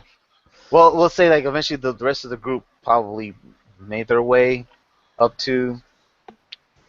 You know what? No. You guys are still on the parapet. You guys don't hear the conversation between Night Hill and Kyrin and Andal. But you do see. Right, but I mean, if I'm seeing this myself, I mean, if I'm over here on that walkway and I'm seeing that, like, this door, and I see all these people down here. Okay. Well, give me a perception check to see if you actually do take notice of it. All right. Brinathar, yeah, you see the dwarf as they're conversating with Kyrin and Andal pointing towards the gate. Both of you do. Looking over that way. And then you guys look over that way. You guys what see. What kind of state? Like I explained earlier, like the hinges are beginning to buckle as the raiders outside are trying to push their way in. Are they battering ramming it, or? They're. I want to say yes and no. They don't really have a battering ram outside, but they're probably using. I don't know, probably like logs or something like that. Yeah, like a makeshift battering ram, but they don't have like an actual battering ram. Maybe beams from houses. Yeah, you can say that. I'm putting some arrows into some heads and some necks. But we can see now. We can see with my perception, we can see ourselves that the gate is most likely not going to hold. It's probably not going to hold in the next 5 to 10 minutes. All right. Right. Yeah, Chris, I'm launching arrows. I don't know if you want me to roll or not, but I'm starting to take out people in strategic spots on the log, like a couple guys on the left, so they drop the one side. Anything I can do to Katie would slow probably this be down. on the Katie would probably let Rindothar get one side, and she would be tacking the other side. Okay. Joining in with the archers that are already here. Drop a fireball right in the middle of them fuckers. Okay. I don't want to damage the gate though. I don't want my blast. Space it out a little. Well, yeah, that's not, I want to make sure I state that before I actually cast it though, because I don't want to blow the gate open with my fireball. Okay, so I got you. So your fireball's probably hitting about right over here, and Rindothar and Katie, you're probably hitting down here. I want the edge of it to I want the edge of it to come just hit right at the edge of the door, to where the edge of my fireball is gonna come right up to the door. Cool. Yeah. So right on the door. Don't be that caster that says, "I'm helping." Right. Yeah. Right. So Kyrin, you yell down to the people, or yell down, to the people, firm up the gate. So that basically the soldiers and probably the rest of the party heard that, and that's why they take. As long as I launch it right there. Aside from that. Now, are the people that are rushing the gate? I mean, are they out here in this field out here? Are they down here by the road? Are they spread out all over? I'm not going to just throw a fireball willy-nilly out there. I'm going to throw it right in the middle of whatever the biggest mass is. All right. Okay, so this is not just like a single kobold. There's probably like a group of let's just say each of these kobold tokens, they're about a group of 5 of them. So you have a group that's back here. You have some cultists here. You actually see an acolyte further back. Okay, probably further back over here. You also see, and this is from this side. Andal Kyrin, you also see the same amount of group on this side here. So like I said, this raiding party is there's a raiding party that's actually encircling this keep, aside from the ones that are raiding town. Okay. But for what you guys are aiming at, there's a group down here, and this is a group right here. Argawaen, this one that I'm pinging on, this is probably where you want to launch your fireball to be out of the range. So if I launch it right, yeah. If I place it right on top of this guy, I should be able to hit everybody.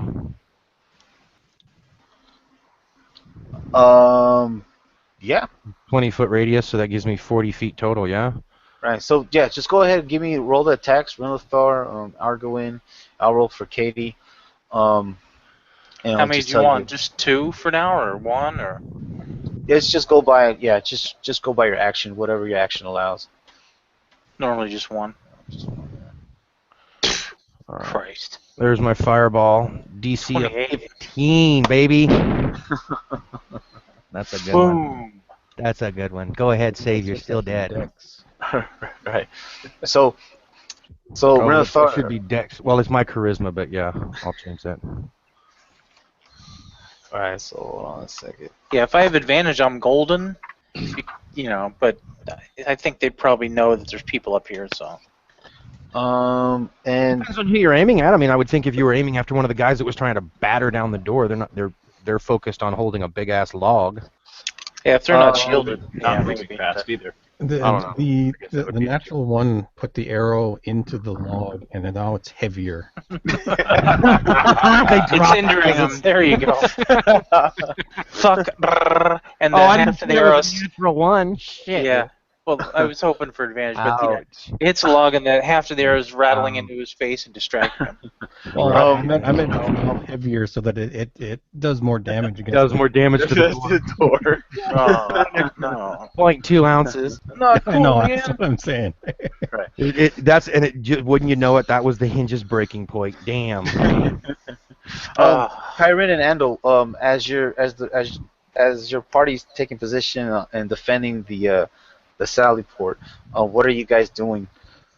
Well, I was going to try to figure out how to barricade the door a little bit better. Oh yeah, Katie gets 2 shots. But I think Kyrin and I might ask about the tunnels now. Okay. That we heard them talking about. About the tunnels. Okay. Argawaen, you can go ahead give me the rolls for Katie for her shots, and then I'll let you guys know the result of all your attacks. And Kyrin, what were you gonna? Yep, same. We're gonna try and figure out more about what they were talking about with regard to the tunnels. The tunnels, okay. And then Telesh, where are you in the mix of all this? Just helping move beams and whatever to brace the door. Yeah. Considering he's naturally rather strong. Okay. Scattered about the keep, I mean, you find crates, barrels, probably heavy for a human, but not so much for a dragonborn strength. I mean, you could probably use those, and there's probably some loose beams around, so you're help reinforcing the door. Okay, so that'll buy you guys an extra round, right? Okay, and then with Kyrin and Andal, you ask about the tunnels, and Escavort says, yes, there's a tunnel that leads over here, and he walks across here and he points out here. He says, right about there, do you see that sewer grate? Do I? Yeah, right here. There's a sewer grate that leads up to the stream. He says, well, that's actually the egress of the tunnel. You see, under siege, we use this as a ways to get water from the stream. Okay. But the tunnel hasn't been used in a while. But you know what? Come follow me. So, and I'll show you where the tunnel is. Okay. So he's gonna lead you guys down the tower to the level floor, and there is a iron door, but it's behind a bunch of crates and barrels, and it's gonna need some time to move this stuff. He says, "Here, help me." I've had a lot of experience moving cargo around on that ship for a month, so. Right. So as you guys are doing this, it's gonna take you a good 10 minutes to clear out the the stuff from the entrance into the tunnel. Okay. And while that was going on, let's see. Okay, so Argawaen. Okay, wait, you shot a longbow, Argawaen? Oh, that's for Katie. Katie did. All right. Okay, yeah. So, and Lilithar, what was your attack? Oh, right. Unless I had advantage, I miss. I would. Well, see, you're on higher ground. Yeah, I would say you have advantage, yeah, because you're on higher ground. I mean, these guys are not using like an official battering ram with the. That's cool. With the roof. I mean, I didn't want to cheese it. Technically, as a rogue, I can do the thing where I hide as a bonus action, and then if they don't know I'm there, I can spring out and get a sneak attack. But I'm not cheesing it like that because. Well, I mean, they know that they know that there are defenders out there that are shooting projectiles at them. So they're aware of they're aware that you're there, but because you have a height advantage, I would say you do have advantage. Sweet. So 13 damage on one side. Katie was targeting the other side. We're trying to like throw them off balance and try to get them to drop this log. Right. So like that. So the arrows from you and Katie, or even just start piling bodies up to where difficult terrain for them. To charge, yeah. Right. So like almost she like just did 20 damage. Yeah, she did 10 damage on 2 different guys. So. And I did 13 on one. Right. So as almost simultaneously, you guys are like just. I would say like probably almost in succession, just shooting his arrow, and then they're hitting different kobolds. You're hearing cries. Ah! You see 3 just drop from the shots that you guys shot out. From Argawaen, you see the trail of a fireball as he lobs this thing like a grenade, and then all of a sudden it crashes on a group of the kobolds that's away from the gate. And then you just hear an explosion. Yeah, I'm centering it on that dragon cult leader guy. Right. And then what I see is that as this fireball is about to descend upon him, he looks up and just goes, "Oh, shit." Let me see, where's the shape? Alt for a circle. That's the range? No. No, I don't think so. I think.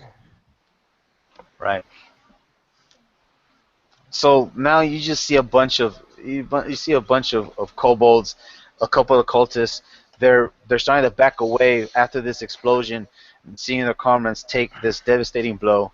So now they're pretty much whatever remnants of this raiding party that's at the door, they're backing off and trying to keep out of range of your fireball spell.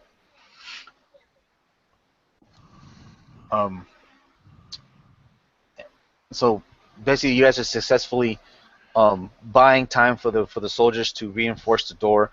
Along with Telesh, what he's doing, and that's gonna take probably like another 10 minutes to really get the gate sealed. Secured.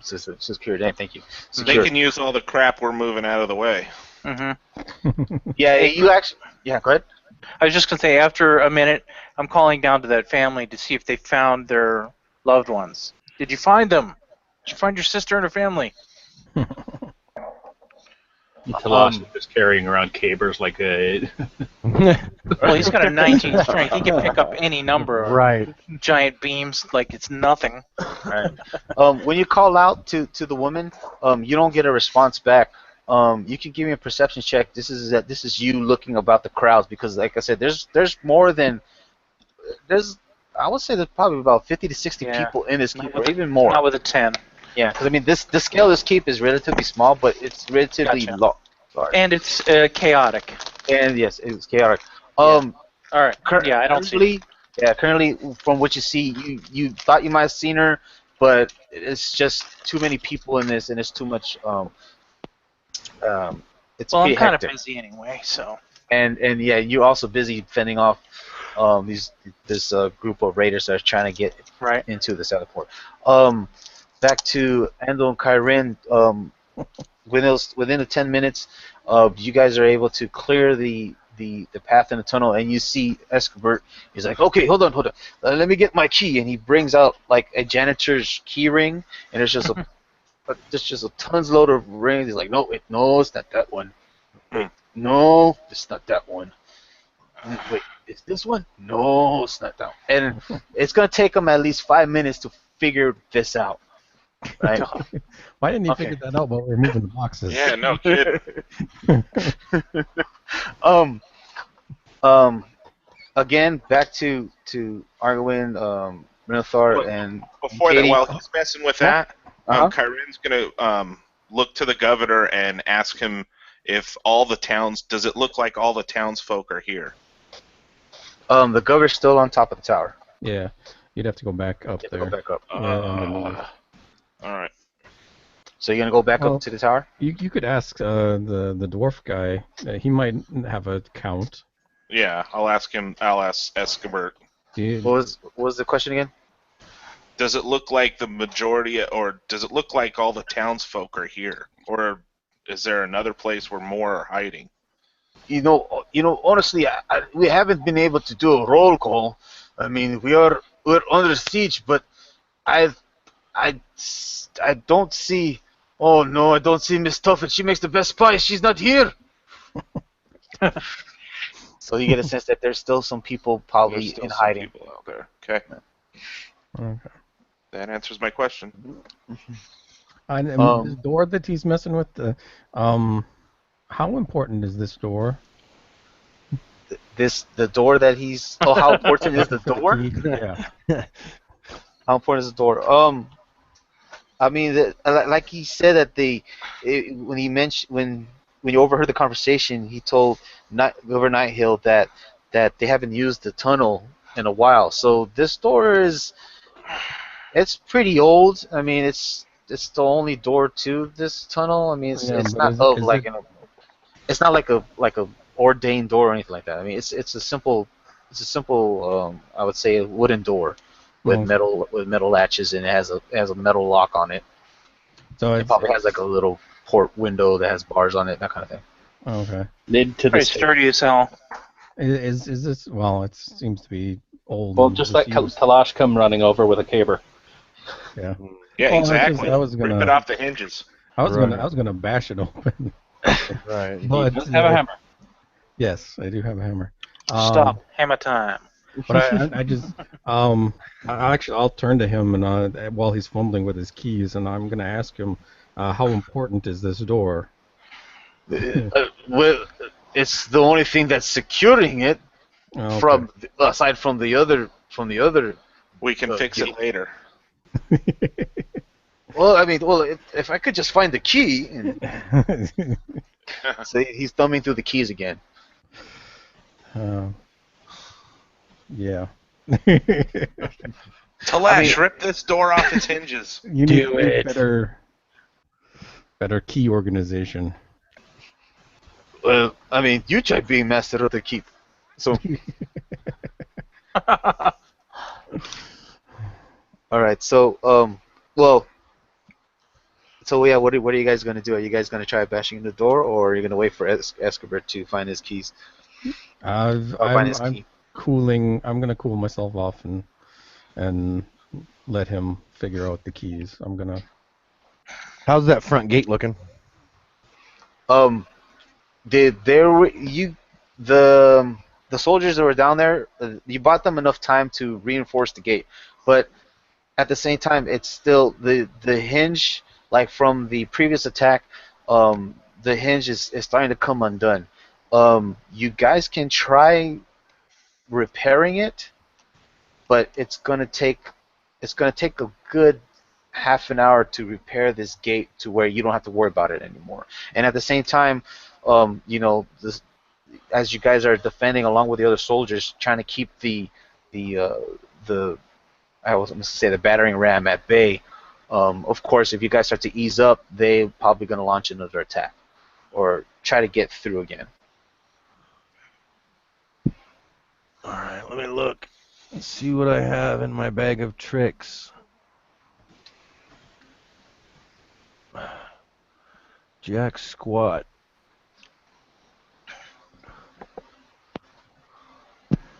You know, Chris, it might actually be time for me to send some rain shots out and maybe start killing some cultist leaders. maybe see if I can sow some disarray into their ranks. Sure. You could go ahead and give me a perception check. You're trying to find like a officer or some type of leader out there. Nope. They're all blending into one another. Yeah, most of the cultists, they're wearing the same type of black attire that you've seen before, like the one that you probably.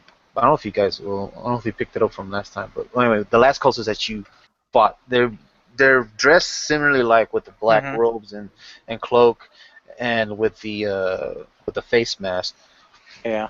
But I did want to drag him in if we had a chance while we were on our way in, Chris. If we could have, it's totally up to you. No, you didn't have the chance to drag him in. You took the family in, and they closed the gate right behind you.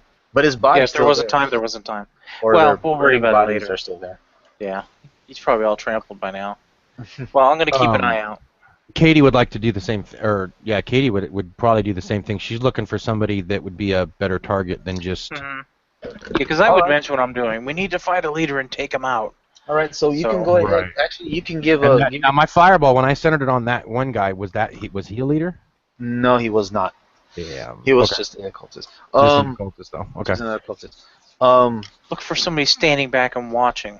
I mean, from what you can see from their behavior, you can see that these groups, they don't seem to mix with each other. Like, the kobolds are not mixing with the cultists. Like, the humans are staying with the humans, the kobolds are staying with the kobolds. And it seems that they're sending out kobolds to do the grunt work. So, in other words, they would be in the forefront while these cultists are probably back here barking orders. I mean, there is some type of rank, but the cultists themselves, they're not a high-ranking officer or anything like that. From what you've seen so far. But you can go ahead and give me a perception check for either you or Katie, and I'll go ahead and give you. That's for Katie. I'll take. You can take it with advantage, or it doesn't matter. Especially you guys are aiding each other. You see. Let's see. What's your vision like? Let me see. Hold on. Let's see. Katie is human. Let me just double check. Okay. So because you guys hit it here at sundown, it's about 8, 9 o'clock. Aside from the flames that are around the city, is providing and all the fireball that went off from here. Yeah. So you guys actually have dim light. Not so much darkness, but it's dim light. So from your vision, you do see what seems to be one of a dark cultist, which is an acolyte in this sense, but he's dressed a little bit differently from the rest of the cultists around him, and he's the only one that you can see that is standing out like a sore thumb. So he might be of somebody important, and that's him over here. If you are going to do an attack on him, it would be at disadvantage because given the range and the dim light, because it is basically almost like it's actually night.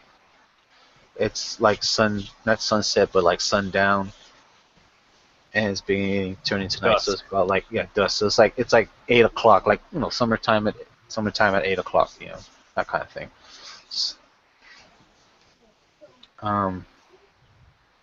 But yeah, so you do see that he's might possibly be a leader.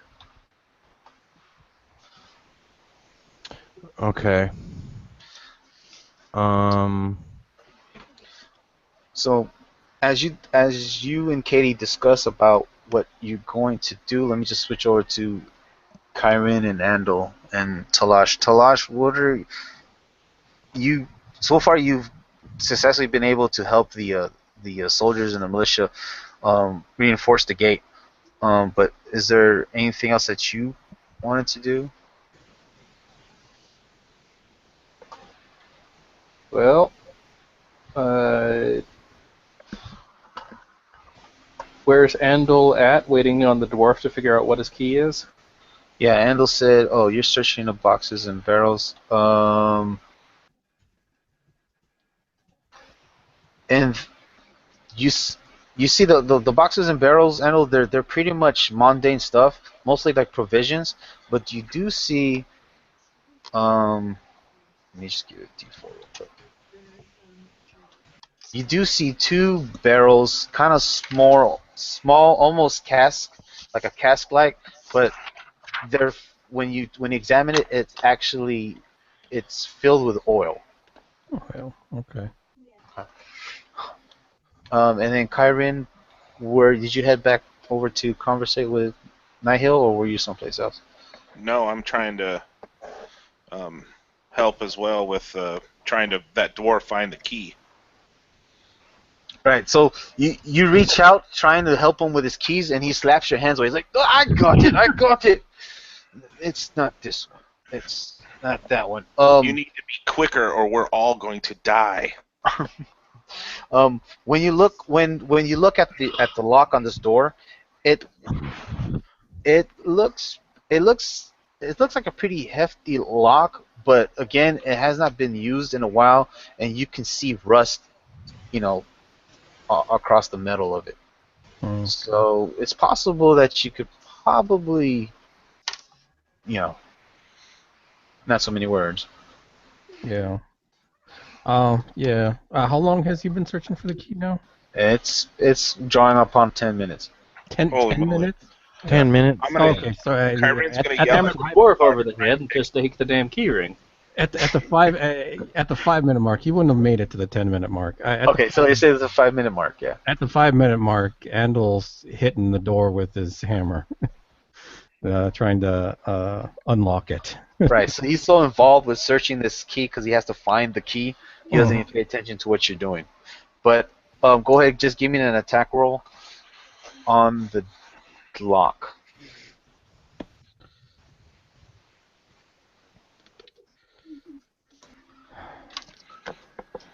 Right. So the lock.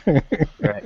So your first strike, it hits this lock, and you're expecting this thing just to fall off, but it's actually pretty sturdy. But you did see like one of the latches like give, but it's still around the loophole. So probably a couple more strikes will probably break this lock off. What about a really good one? A really good one, yeah. That was only a semi-good one. Right. And the second time that you swing down, you swing on the lock, and then it falls to the ground. Okay. And the Escobert, he looks at you. He's like with a expression on his face, like, really, you couldn't wait for me to get the key? That kind of like. No. He's like, all right, you impatient. And he opens the door. Yeah. What do we see down the hall? You have dark vision, right? Yes, I do. All right. And I actually would call out to Kyrin and say, throw some light down. Turn the lights on, Kyrin. Done and done. Right. Let there be light. So first, when Escobert opens the door, it hasn't been used in a while, so it's eerie, and you hear that. And then there's actually dust that unsettles from the door, and he's and as he's waving his hands and he steps in, he's actually waving his hands, and he actually catches a couple of spiderwebs, like, oh, someone's got to clean this up. And he's like, right, and then that's when you probably cast your light spell inside. Are you casting it on something? The closest you probably see like the silhouette of a crate. That's an object that you probably cast on. Yeah, or you're casting on something or throwing something in cast it there. on like a rock or a stone that's nearby, and then The throwing broken it down the. hit the floor. Yeah, exactly. Perfect. Toss that Right. down the. Right. So you pick up a good sized rock, you illuminate it, and you toss it down the tunnel, the tunnel, and then you hear it go. And as it bounces, you see the illumination, and as it goes through the tunnel, you see crates and barrels that line up the wall. Of course, it's dusky and it's dirty, and as the rock settles after bouncing a couple of times, it bounces and settles right in front of a rat. And this rat kind of looks like you, like, and then all of a sudden it scurries away back into the darkness. Okay. Is it wide enough for people to travel through the tunnel? It is wide enough, but you will probably have to go single file because of all of the stuff that's in here. They probably use this as a makeshift storage. Okay. I'm going to look at Andal and say I think we should go down the tunnel first and make sure it's safe, and then start moving people through. Yeah. Yeah. Yeah, we'll start heading down the tunnel. Okay, so you guys are gonna head down the tunnel and make sure that everything is clear, and then we're gonna bounce back to Argawaen, Renathar, and Katie. But Talash, where are you right now? Are you following them, or are you staying in the courtyard? Or Well, if current needs of the door barring the gate were done, then I would have gone to join Andal because I can't really do anything at range. okay, I so can make crude gestures over the You wall. have your new weapons you're forgetting about. yeah, you do have those limited ammo. darts. If he uses them. Yeah. Limited ammo in that situation, though. Yeah, you could lose them in the dark too. That's true. Recovery chances are less. As you're probably mid-pacing the middle of the courtyard, as Talash is mid-pacing the middle of the courtyard, I'm giving you a chance to decide which way you're gonna go. Katie, Renathar, and Argawaen, from where you're standing, right about over here, where you saw that probably is an officer, you see two large reptilian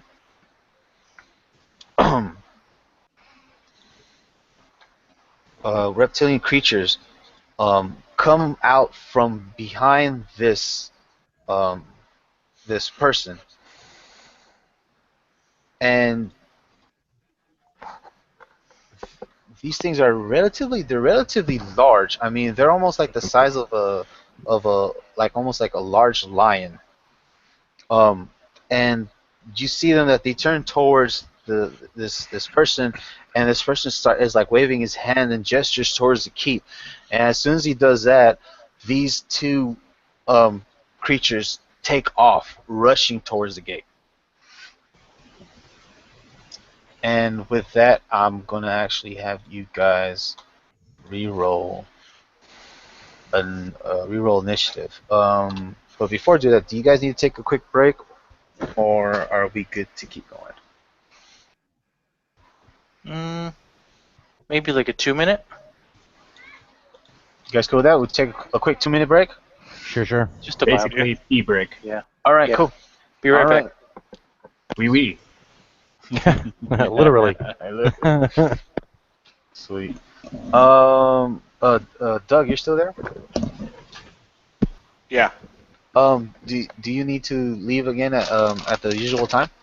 Yeah, about 2 o'clock, yeah. Okay. Just wanted to make sure. So this might be, I mean, unless the group wants to keep going, but this might be a spot that will probably stop after this encounter. It should be right about 2. Okay. Yeah. I'm still here. Are you taking a break? Oh, me? Yeah. I'm all right. Okay. If Doug is still here, we can explore this tunnel. Yep, I'm here. Okay. I mean, 'cause they don't need to know what's going on. We can tell them when they get back. Exactly. Okay, cool. All right. Okay, so you guys head towards the tunnel.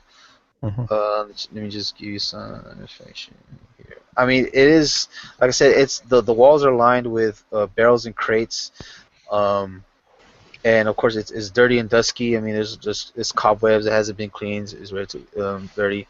But otherwise, it's relatively clear. But again, you would have to travel down single file. There's no light in here except for what Kyrin did. Are there torches or anything on the wall? Yeah. There are actually no torches or anything on this wall. Oh. It has, like I said, it has not been used in probably in a while, because like this town has actually probably never been under siege before. Okay. I'm gonna actually, as we get further down the hall, I'm gonna call back to the dwarf, and I'm gonna say, find some torches and start lining these walls. If we're gonna bring people through here, we need light. All right, and then you hear him say, Continue. Right. Oh, okay. I'll be back. Yeah. So you see the dwarf. He ducks back out from the doorway, in search of some lighting. As you guys head further deep into the tunnel, you start to see the other side, which is the sewer grate, which is about the height. It's actually height about 4 to 3 feet, because as you guys are heading deeper into the tunnel, it starts to grow narrower, where it's definitely you can only go in single file, almost where you almost have it's almost like a crawl space. Think of like a ventilation tunnel, but probably like 2 times the size, where you can still walk in, but you'd have to go one by one now. Right. Now, as you approaching the sewer grate, I believe, or probably where you're past the illumination of the rock that Kyrin threw in. Andal, since you have dark vision, right? Yep. Right. So, well, what's the marching order? Who's in front? Who's in back? Or you guys? I thought I would be kind of in front. In front. Okay. Yeah. So, and given your dark vision, again, you see that same rat that ran away, and he comes towards you. He actually, he's like almost like with a curiosity. He comes towards you, and you could hear him squeak, right? And then, you're probably like, okay, what's up with this rat? And you probably closely examine him, and he's looking at you. You guys are doing this awkward like stare down kind of thing, and Kyrin, you probably see the rat or the silhouette of him, but your vision is not just looking at that rat; it's looking further back. Well, I'd have Lightbringer out. I'd have Lightbringer? Yeah. All right. So as you bring Lightbringer out to illuminate more of this tunnel, there was a rat in front of Andal, and then now you see another one, and then another one, to the point where you see that looks like 2 groups of rat. It's almost a large swarm. Okay. And as soon as you bring out Lightbringer, they start to react, and you just hear a bunch of squeaks. And now I will have you guys roll initiative. So you guys are faced with swarm rounds. Okay. I'm basically going to let's roll. Yeah. So it's just for you two guys. Go ahead and roll. I see how it is, guys. You go after the rats, and leave the dragons and the basilisks and the kobolds and everything. Do we think those are basilisks? Oh, I don't know. I'm just saying. I don't know what the hell they are. I'm just saying. Well, they normally have 8 legs. Is everybody back? I think so. Talash, you there? Nope. Okay. So the rest of the party, you can go ahead and do your initiative. So this is you guys basically heard what's happening. Critical success. Darn. And I believe what was Katie? There's Katie. Oh wow, crit fucking fail on Katie. Okay. Oh, whoops. No, that should be 11 for me. Okay, so she got you got 11 for you, and I got an 11 for Agar, and she got a 4. And she got a 4. Okay. I'll go ahead and change that. Oh. Where's Telesh now? Oh, he's at the bottom. He decided where he's going? I guess Telesh, you can probably decide where you're gonna go when it's on your initiative, which makes sense because he's almost towards the bottom.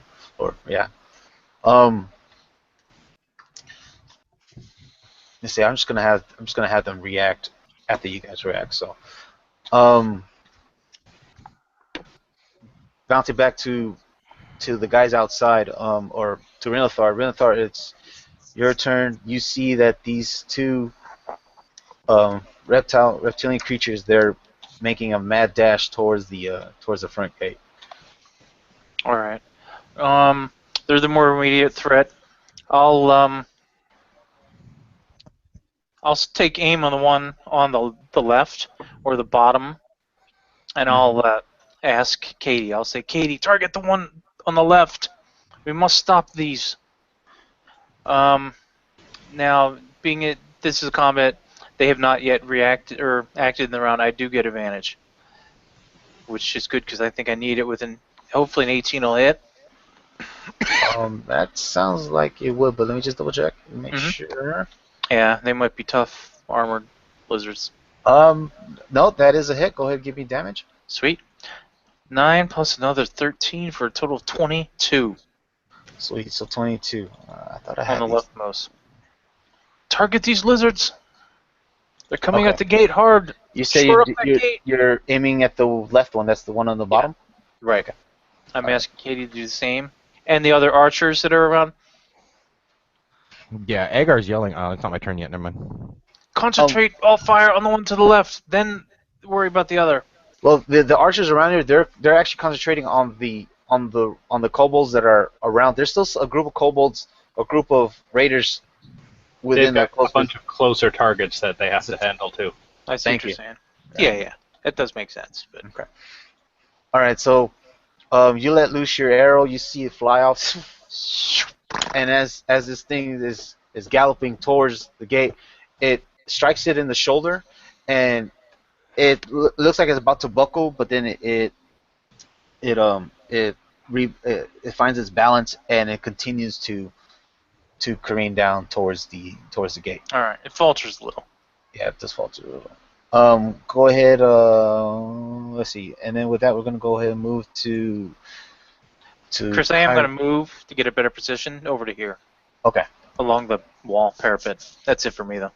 All right, and then Kyrin, you just discovered a swarm of rats, and they're beginning to react when you brought out Lightbringer. Where is Talash? Did he follow us? He's still in the middle of the court. Okay. I'm casting Bless on Andal and myself. Casting Bless and yourself. Alright. Okay. That's an action, right? That's not a. Yep. Okay. So you get an extra D4. All right. Yeah, 2 attack rolls, yep. Okay, so as Kyrin bows his head and does his prayer of blessing, Andal, it is your turn. Okay, that wasn't what I was expecting him to do. I don't have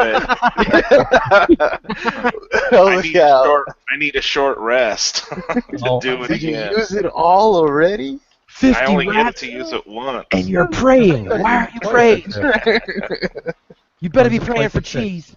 I thought you could use Decon. it twice, right? No, what level 6 I can. I'm still level 5. 6? Oh, okay. Oh, so Okay. I actually thought too that you would be able to use it twice. It's Okay. level Yeah. 6. Okay.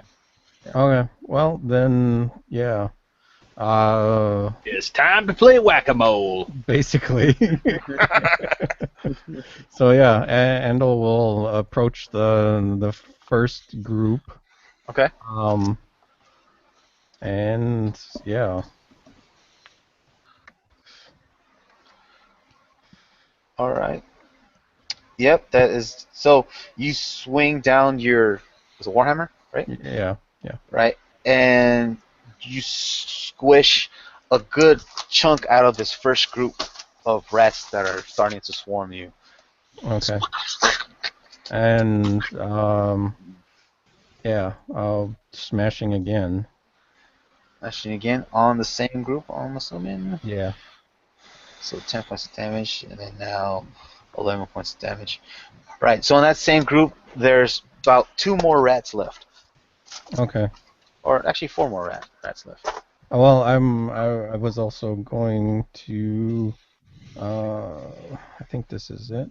So now, I was gonna, instead of prone, I'm gonna be shoving them away. okay. So let's say with the remaining, let's just say you did a pounding, and then a scoop action and a pounding, and you were able to take out what seems to be the first group of these rats that are starting to Okay. attack you guys. Okay. Oh yeah. Wait. Well, I guess I took them out anyway, but I forgot to roll the d4s. Oh, But they're dead anyway. yeah, they're fine. Yeah. Okay, so cool. And then now we're gonna move to Argawaen. Argawaen, you see Renathar make one of the reptile down here on the bottom falter a little bit in his step, but the other one is gaining more speed and ahead of his brother, brethren, or kin, or.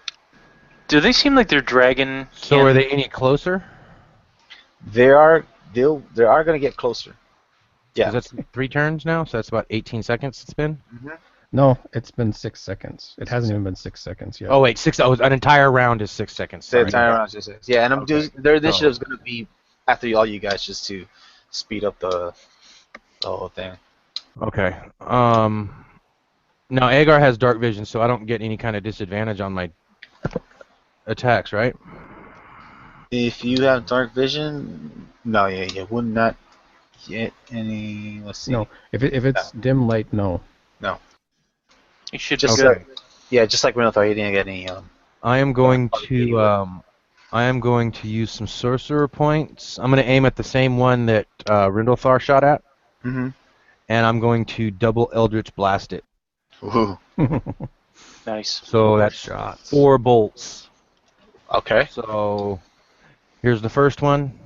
Nice. Oh fucking shit! Okay. Two, though. Here's the second one, All right. Man. and then I'm going to go ahead and use 2 sorcerer points, and I'm going to turn this into a bonus action, and I'm going to cast it again. All right. And one more time. Looks like 3 hits.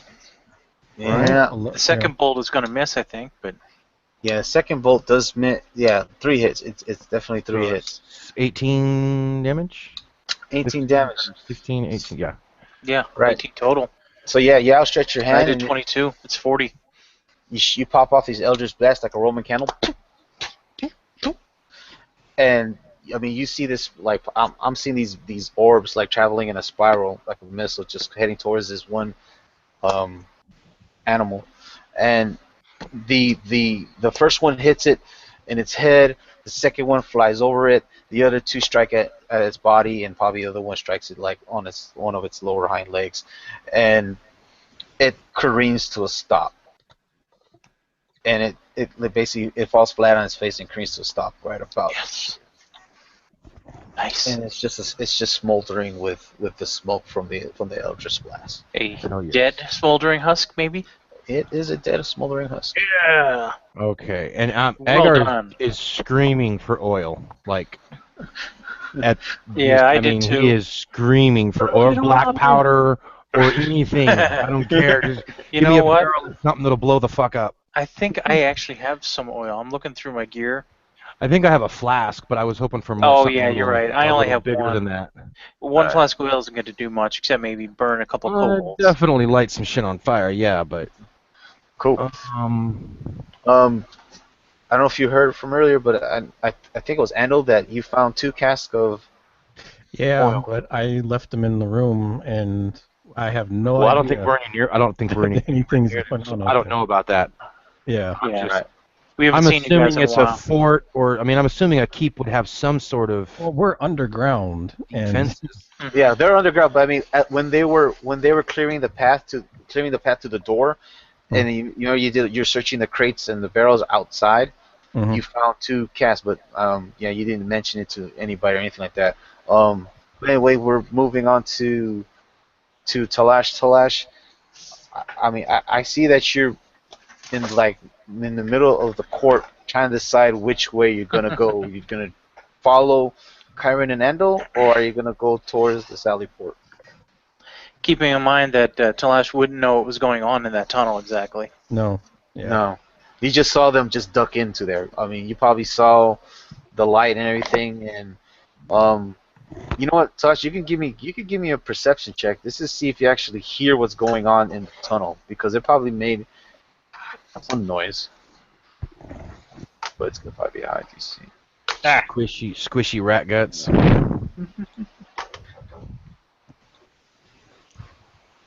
There we go. Right. Well, I'm taking your perception skill check. That's what you guys are supposed to be using, I think. But I don't even know what that first one is. Chris made that. yeah. He rolls a D8, and then that's the die roll you use. Yeah. So you don't know which That one way it you is. don't actually know which one you're. Oh. Sneaky, Yeah. sneaky. Given your role, you know that they're in there, and you're hearing some grunts, but you're not sure if it's because they're being attacked or is it because they're just trying to make their way through the tunnel. With a vague whisper in the wind, hammer time. Well, between that and hearing a sudden uptick in ruckus from the area of the gate and definitely heard demands explosions for oil, am I able to spot any casks of oil? You do spot the 2 casks of oil that Andal saw earlier. I mean, it's clearly different from the other barrels in there. And like I said, it's kind of like the barrel that you see on a Saint Bernard. It's that type of size, and you probably see like the oily substance around it. So I mean, just by looking at you know that Maybe it's just a freaking easy to identify label on them, Yeah, like burned in symbol on the wood or something. it says oil. For cooking only. for cooking only. Yeah, you could say it's for cooking only. It's coconut oil. It's healthier. Yeah, I can't. I don't know what other oil that they'd be using at that time. But. Well, yeah, you can. Yeah. Olive oil, maybe. And Olive oil. Oh, the cast that you see, I mean, obviously the oil is starting to seep through or permeate through the wood, and it's black. So you definitely know it's an oil substance. oh, okay. Well, hearing shouts for oil at the gate and not hearing anything of much note from Mystery Tunnel number 1, Talash will grab the pair of casks and start heading for the defenders standing above the gate. Okay, so you bring the cast to the defenders standing at the gate. Yeah, there's still part of your movement. Is there something else that you want to do? Talash can't really do anything unless it's in front of him. What does Agar want with the oil? You tell him that you. What do you think? Well, that's what I'm saying. Is Talash has some action. Well, okay, no. If Talash has some action, it would probably be best if Talash would Playing heave ho. Yeah. In a holding position though. Don't just start tossing them down yet, because we don't want to just have oil on the ground, because then really all we're going to do is set the gate on fire.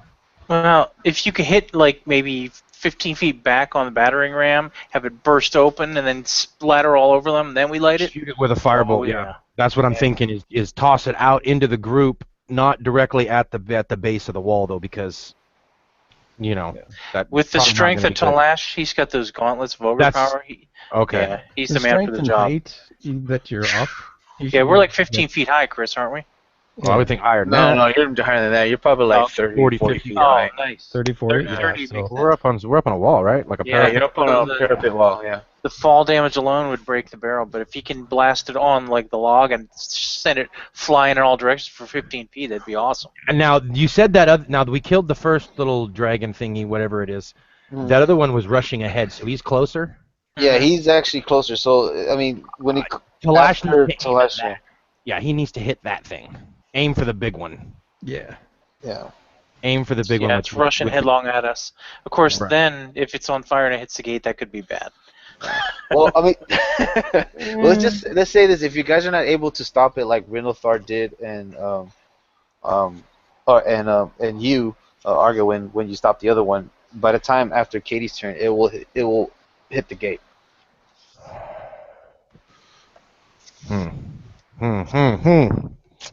Maybe the oil is not such a good idea. Are there a bunch of guys still down there trying to There attack are. the gate itself, though? Yeah, there are still a bunch of guys down there. So So can Talash throw down those 2 barrels like behind that group and make like a flame of wall to prevent any more guys from like reinforcing them, and to even put a wall down in front of to stop that dragon thing? he definitely could. Yeah, he could throw it down, and then you could try lighting it up, or I don't know if you can actually. You can't light it up right now. Yeah, like if you're gonna throw a fireball would at light it. it up. Would have to.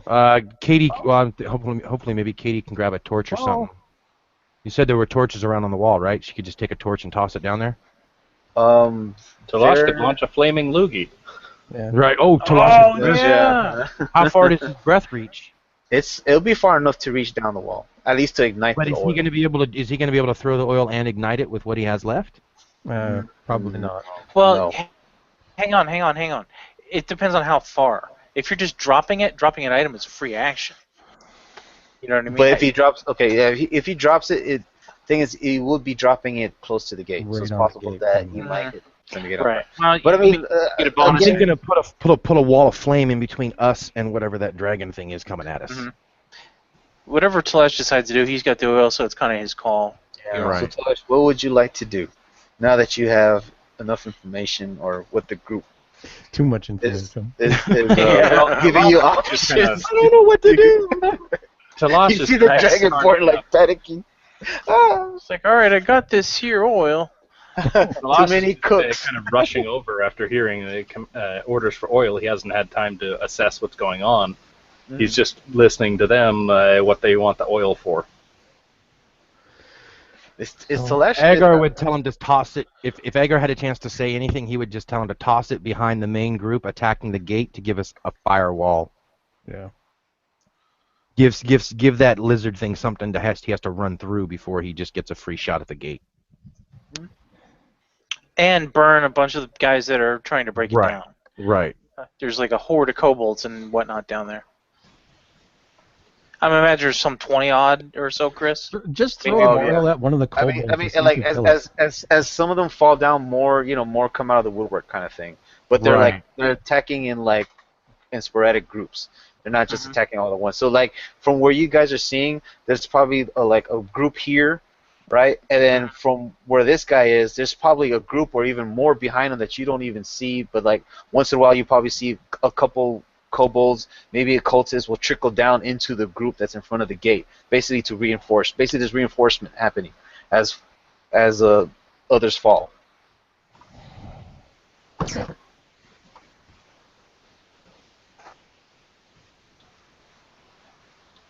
Yeah. Okay. He's gonna go AFK for a second. So yeah, Talash, what say you? What will you do, sir?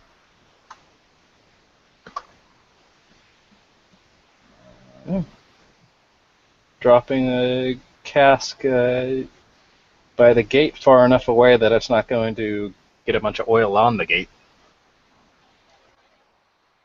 Okay. So you dropping it.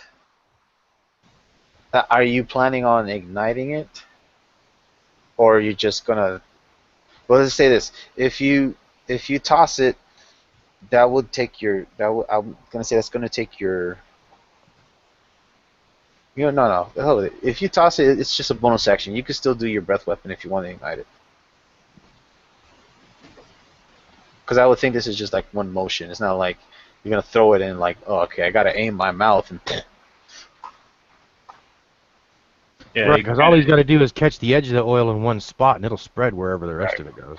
I mean, is that what you're you can planning spit a on flame and doing? loogie. He's a red. Right. Okay. So let's say you toss these two casks and they fall about out of the jurisdiction of the gate, and you're gonna go ahead and do your flame noogie. Is there Noogie, not noogie. is there Flaming noogie. Flaming noogie. there That is sounds like an alcoholic drink. Actually, it's the secret move from Street Fighter. Yeah, you who's responsible for that one? what you call it? Is there an attack roll for your breath weapon, or is it just a saving throw? It's save. Yeah, it's just a wall of. It's just a cone of flame. Mhm. Okay. So let's say you toss these two casks of oil into the group down there. It crashes on a couple of them, and they get doused with this oil. All right, and then you all of a sudden you hear the voice, "You go flame!" No, and then oh, it's a fireball. No, you activate your breath weapon. You see Telesh rear his neck back, and his chest opens up as he outstretches his arms, and then he just right? And is it a fireball? Or is it actually like a breath like? It's a cone. I think it's a Breath cone. weapon. No, it's the same breath weapon as a red dragon full Red round. dragon? Right. So it's a stream, but you're able to arc it in a sense where it'll hit what you're targeting at. Oh yeah. Which is kind of a broad field, just general area, close enough that it ignites. Cool. So let me just copy this. And sweet. There you go. So say right about here. Probably a row. Right. So you Hakanugi, boom, you guys have a flame wall, or starting of a flame wall. And with that we'll move to Katie. And what would you want Katie to do, Argawaen? Katie is going to target that other lizard thing. How close is that now? Am I still at a disadvantage for her? You would probably still be at a disadvantage for her because she doesn't have. Okay. Yeah, but there's that much more light now. A lot more. A lot more light. And with it's the fire. a lot closer, isn't it, too, Chris? Isn't it like more like in here? Yeah, because you said it was in front of the other one. Well, let's not say disadvantage. Because just Rob say had, or Rind had slowed the other one down a little bit, and so the other one had gotten ahead of it. well, let's just say there's no advantage that cancels itself out. So just do your normal Sweet. attack. All right. Okay. Go, Well, Katie. then I am.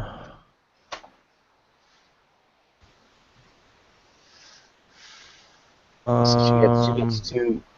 Yeah, she gets 2 attacks, but I think I'm going to buff one up a little bit. I think with Oh, Hunter's Mark. Hunter's Mark. I was going to do Hail of Thorns, but probably save that one for a group. Yeah, we're going to do Hunter's Mark. Okay, so you have to set on- that first. That's bonus action. Right. On a hit, yeah, it's a bonus action, and on a hit, they have it's an extra 1d6. Yeah, as long as they take they're below their maximum hit points. No, that's just a spell. No, it's a concentration, and I choose a creature I can see within range, and I mark it as my quarry. Until the spell ends, I deal an extra 1d6 damage to the target whenever I hit it with a weapon attack. Oh, I Chris, also you're have thinking advantage. of the Colossus Slayer. Oh, I I'm thinking also have Colossus Slayer, advantage yeah, on you're right. wisdom and perception and survival checks I make to find it. Okay, so it is. Do you do a concentration and it's now marked? She's the only one that actually sees I this. think mark. it's just for me. Yeah, and only the Yeah. ranger gets the benefit. You're focusing. You're focusing in on it. Yeah. Right. So I'm gonna go ahead Channeling and your launch. attack power. All right. So we're gonna go with the 2 attacks first, and if I hit on the attack, then I'll go ahead and roll. Extra d6. The 19 hit it. Yeah, it does. 19 does hit it. I think it had no more than 17 or so. And then she's going to do Hunter's Mark. So there's 14 damage. Uh-huh. And then my second bow attack, 14. Ooh. Is that close? Might not. Yeah, it's a hit, so you could go ahead and add that damage too. And so that's a total of... Another 6. Holy crap, max damage. 18. Yeah, baby. Wow. That's 28 in 2 arrows. That's badass. All right. That's 32. 14 Well and 8. done. Oh, yeah. Right, so... 2 arrows. Right, so as this creature is bellowing down, and it's getting closer, Katie, she focuses on the target, and given the arc from where she's shooting at, and this is what I actually see, she shoots these arrows, but when she shoots these arrows, she's arcing it so that it actually travels through the fire. hoping that Yes. it probably catches on fire. And that's why I see, like, probably the arrows, either they emanate with heat or one of them catches on fire, and when it strikes this reptile, it takes that extra damage. So like, and then you just see the arrows hit this drake, and you actually see like one of the arrows kind of burst and it catches on fire, or like singes him, and then it too it actually gets pushed back over its hind legs, and now it's down on its back and twitching its hind leg. Like a dead twitch. Like a dead twitch, yes. Yeah. He's single. Dude, she soloed that bitch. That was pretty fucking legit, man. She soloed that motherfucker, dude. Yeah, I mean, you guys are all rolling pretty awesome. I mean, all right. So, and then with that, we're gonna move to back to Renothar. Mm-hmm. I'm taking an eye on this fella right here. Okay. Saying a quick prayer to Timora. Taking careful aim and shooting. And missing. Damn, if I had only used my inspiration. Oh well. Right. So you see your arrow. It sails wide. You could have sworn you would have hit the target, but you see your arrow probably fade off in the distance, and you see the kobold next to him hit the floor. Right on. Interesting. All right. Yeah, he's a ways off in the dark, so. Still a kill. Yeah, we'll take it. Okay. Hopefully this wall of fire Talash has here is impeding the siegers. Yeah, the ones that he hit, they start to scatter about. Again, they're leaving the vicinity of where they get hurt, probably waiting for the flames to probably die out, or if they ever die out, and then probably waiting for another command from their leader. But with that, we're gonna move to Kyrin. So you just cast bless on both yourselves. You see Andal do whack-a-mole with one of the groups, but now you see the rats. They're starting to get on you and actually like climb up your leg, kind of thing. I'm gonna cast Scorching Ray on him. Scorching Ray on them. All right. So go ahead and keep. What is it? A saving throw for me? No, it's an attack roll for me. Oh, is that? Jeez, is that a natural? Is that a wow? Triple nat. Wow, really? Wow. No shit. Huh. 1, 2, 3. Yeah, you did. Wow. Okay. There you go. All right. So 18 damage. All right. So there.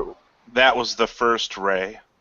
Oh, that's the first ray. Oh, I'm sorry. That was the first ray. Okay, go ahead and give me the second ray. Go ahead and give me the rest of your attack. Really? Oh, wow. And the third one.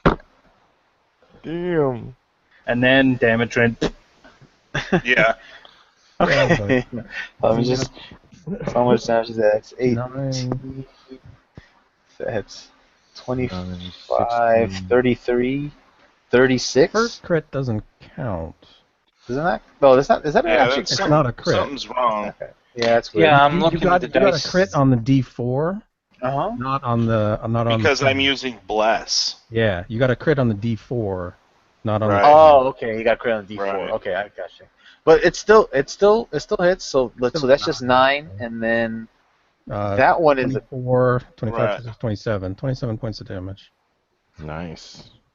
27 Yeah. points of damage. On rats.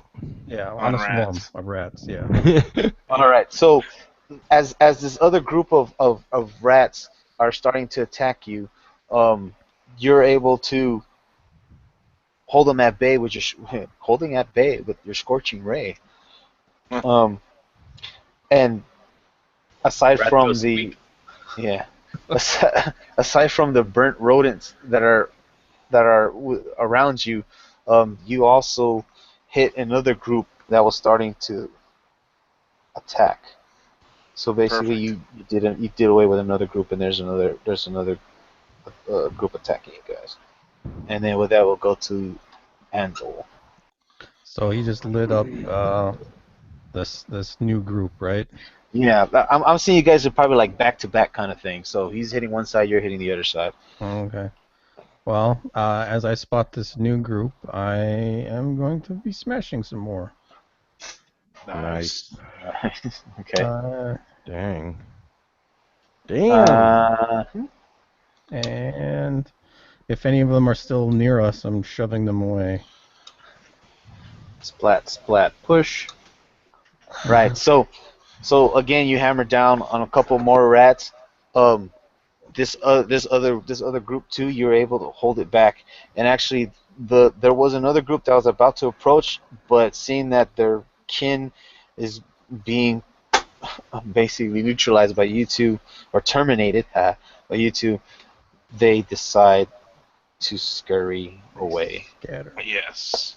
So they start scatter. So you guys have successfully defeated the rat swarm. Perfect. And Searching the area just to see if anything else is there, real quick. as you search the area, it is clear. Clear. I mean, give it a moment or two. You hear a, but they're basically they scatter off to They're where no you can't longer a find them. swarm. They're individual rats. All. Yeah, mostly. Yeah. So what was like 30 rats became like 3 or 4. Perfect. Cool. And then and like now that you've done away with the rat swarm, the egress is totally it's cleared. You guys are cleared. Do we see anything all the way to the end? No, what you just see is you see the rushing stream that's out there, and the sewer grate that's in front of the sewer grate that's locked. Okay. Anything beyond the gate? Just the bank of, not the river, but the bank of the stream. So basically, here's the sewer gates right here, and then you see everything else outside of that. Okay. No people, no marauders, no nothing. At the moment, you do not see anything yet. Okay. Okay. Then yeah, and I'd be heading back and reporting all clear to the the dwarf if he comes back. Okay. With that, we'll go move to Argawaen. Agar is going to aim for the leader. Okay. Or the person that we think is the leader so far. I'm going to do the same thing. I'm going to spend my last 2 sorcerer points, and I'm going to double Eldritch Blast him. Okay. And there's the first one. Oh. Yikes. Okay. So the first one. Okay. There's the second one. Oh my god. All right. Well. All right. Well, there's the first 2. Really didn't do a damn bit good. All right. Here's the second 2. Okay. Does 12 hit? And there's the last one. Let me just double check.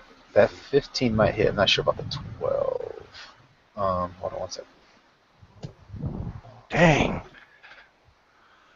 That was not a good round, guys. Sorry. Can I have my sorcerer points back? Can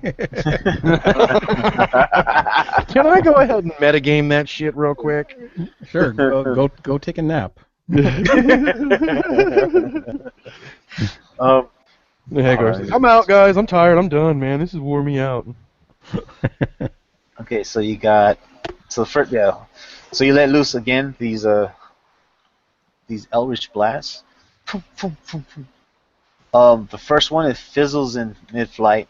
The second one, it reaches him, but it almost fizzles out as it hits him, and you see him like touch his chest, like as if like he's brushing it off, but he like does like a singe mark. The next 2, they definitely hit. So as he's brushing off the singe mark, the other 2, he's unaware. The other 2 coming, one hits him in the neck, the other one hits him in the head, and he topples over. Oh yes. Right. And the kobolds around him and the cultists around him, they look at him and they start to turn away, like they back off from him, like they can't believe that he just went down.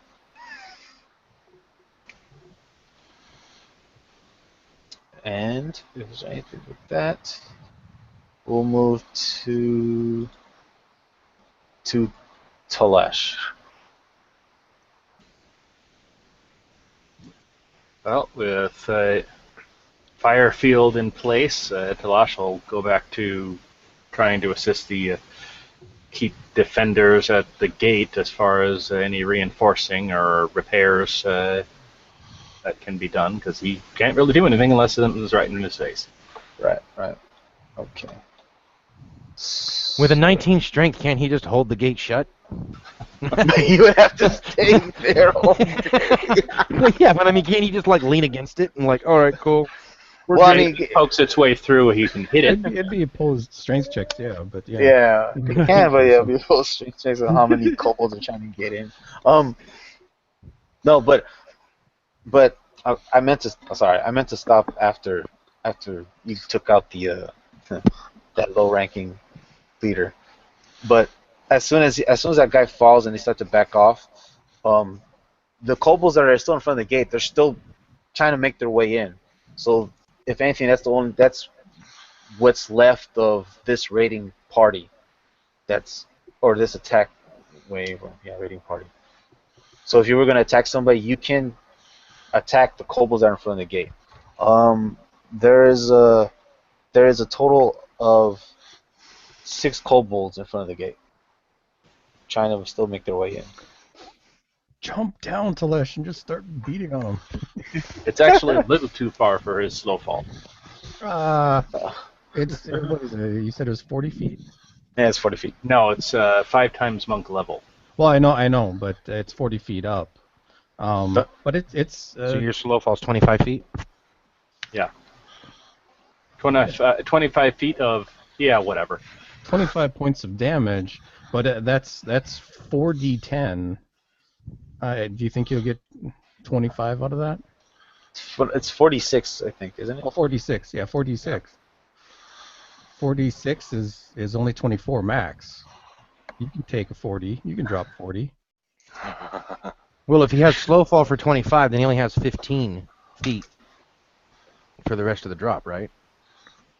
No. I don't know how that works. No, the way monk works is he has 5 times his monk level in damage that he can just ignore from falling. Oh. 40 feet is only maximum of 24 points of damage. Right. Yeah. No, you can You do that. You could ignore the whole thing. Ignore everything. Nothing's gonna hit you. Specifically, you can use your reaction to fall when you fall to reduce any falling damage you take by an amount equal to 5 times your monk level. Yeah, exactly. Oh, okay. And you can only take max from 40 feet of 24 points of damage. 24 points of damage. So you won't take any damage. Take any damage if you jumped down and started kicking butt. Argawaen blasted him with Eldritch Blast. So I'm just giving you that as an option. You don't have to take it. They really sort of see you jump off. Yeah, actually, I thought it. I was thinking it was the relative to the amount of distance rather than damage reduction specifically. No, it's straight up damage reduction. Damage reduction. Obviously. So yeah, whatever damage you would take from the fall, I would be completely immune to. So. So yeah, 40. Yeah, here I was going to suggest. Well, why don't we just throw the paladin over the side? Well, I'm not there yet, so you could do so once I get there. But he's in a big metal can. He'll bounce. No. You know what you need to do? You need to come off the top of that frickin' parapet like all Shaolin monk Jackie Chan style, and then just breath weapon the fuck out of everybody below you. Well, you can't. I already used my breath weapon. Oh, you only get to use it I once need a short range. range. Damn. Yeah. If you do that, I'll throw doves Come on. in there. You'll do what? This fight would last I'll throw a little some bit longer. doves in there. Yeah, there Right. you go. John Right, Woo. got the whole Kill Bill fucking. Well, now background thing. Right, so Telesh, what will you do? There's There only are 6 of them down There's only there. 6 kobolds down there. I mean, it's up to you what you want to do. Punch one, push him into the fire. Punch another one, push him into the fire. Did he jump down? No, He has hasn't not done jumped it in. yet. No, Oh, He's okay. deciding. he's deciding what he wants to actually do. Yeah. No, let's see. Well, I'm trying to put it the right way, so to speak. For dramatic flair, right? Right. Well, it's the only way to do it, especially when. Hey, look! The monk who can only hit things right in his face by getting in something else's face can finally do something. Yeah. Aside from throwing explosive barrels. Yeah. Like Donkey Kong. Yep. Oh my God. You're Hey. Dragon Kong. That worked out pretty good. You've been relegated to the role of monkey. Mm-hmm. Well, Go so yeah. What Jumping would you like to do? front flip right off the side, landing on the back of one of the kobolds if possible. Give me an acrobatics check. Yeah. Crit that. 20, Crit that thing. 20, Crit 20. that thing. Not Yeah, bad. 16 Alright, works cool, out. yeah. Not bad. Yeah, you successfully vaulted off of the parapet, and you landed on one of the kobolds, 40, knocking At it that down height, prone. 46 on that thing. Kalash's 250 plus weight. That Yeah, would so crush go. him. Yeah, I'm It's not a gonna even kill. have you. I'm not gonna even have you roll. Yeah, you just basically you land on him, you crunch, Flattened him. and That's one. and you totally caught these kobolds by surprise. I'm not even gonna have a surprise round, but you totally caught them off guard. Is there any other Oh, yeah. attacks? What's your attacks? So you got one out of the way. Yeah. And as soon as they come to their senses, they react, and they're gonna probably attack you now. Mm-hmm. But you still have some 2 with attacks your left. stick. And remember to push them into the fire with your punches. No, I'm just trying to sort out in my head whether Talash, since he was carrying the barrels, wouldn't have dragged his staff up. Oh. Oh. It's not on your back or anything? You don't have it slung? Yeah, I would think you would have slung on your back. Actually, yeah, the whole time it would have been on his back anyway. Well, Yeah, as, and then- as you drop, you draw it, man. Yeah, that's just part of your movement anyway. Yeah. I would think that you probably did that like in mid somersault or something. Yeah. Right. As you're coming down, you just... Kinda, In slow motion, you In see slow motion. You see a dove fly, and Well, I think Samurai more warrior. appropriately in this instance, it would be cranes. Yeah. okay, yeah, There you go. there you go. They're like, where the hell did that Nice. come from? Green Crane ones, guys. technique have no defense. He has them in his Staff. pack. Martial Yeah, arts look at this Greens out. and key point. Okay. Wax on, wax off, Danielson. Yeah. Come on. So Do the attacks one at a time. Yeah, so go ahead, just give me your attack rolls, and we'll just say it's to the closest kobold that's near you. Oh. I did make my attack rolls. It hasn't come through. No, No? there's Yeah, a it says server. it's telling me I got disconnected from the server. Oh, really? Yeah. Again, my connection Yeah. got. No, I'm looking at the first one missed, and the other 3 were 20 plus. Oh yeah. I'm not seeing anything, man. Yeah, nothing came through. I got nothing. I'm gonna refresh, Yeah. see what happens. Yeah, I just Oh, there you refreshed. go. Oh, There's there the it red is. bar of death. There it is. All right, let me go refresh. Fucking red Yeah. bar of death. Refresh Jesus. isn't working either. Oh, no. I'm only seeing Eldritch Blast in his acrobatics roll. Oh, there we Yeah, go. the Now I'm back acrobatics here. is the only thing. Yeah, all I see is the acro. Yeah. Just So, go ahead and Bummer. I got a roll blank the- screen. Yeah, it's You got a blank black now. Red bar Oh. of death, what the fuck? yeah. Oh, There it is again. Oh, way to go, roll 20. Yeah. Well, I mean, Way to then fuck again. up a wet dream. Oh, there it is. It Oh, all there just it is. came back there up we now. go. Oh wow. Okay. Here, how many attacks did you do? Let's see. 1, 2, 3, 4. You get I 4 get 2 attacks. staff, 2 Flurry of staff, blows. martial arts, and then a key point. Okay. Damn. Yeah. So you're here. And remember, the with fire. both of those fist attacks, you can... No, it's 2. The first 2 are staff. Then it's Yeah.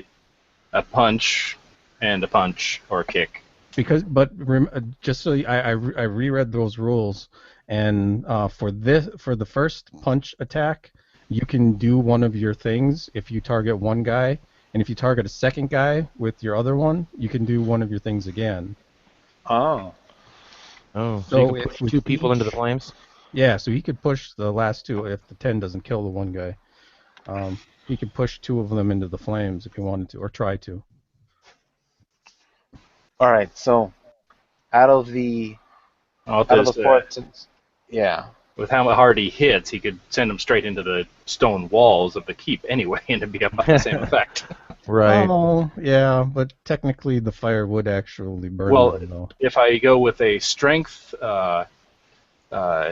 effect, Talash will literally send something flying 15 feet. That's what I mean. That's what you would do. You can send them up too.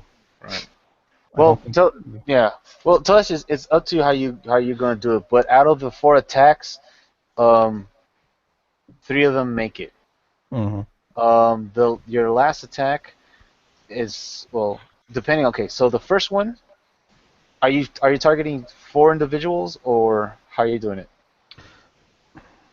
Well, he can make them however they come out. So if he Well, takes one guy down with the first one.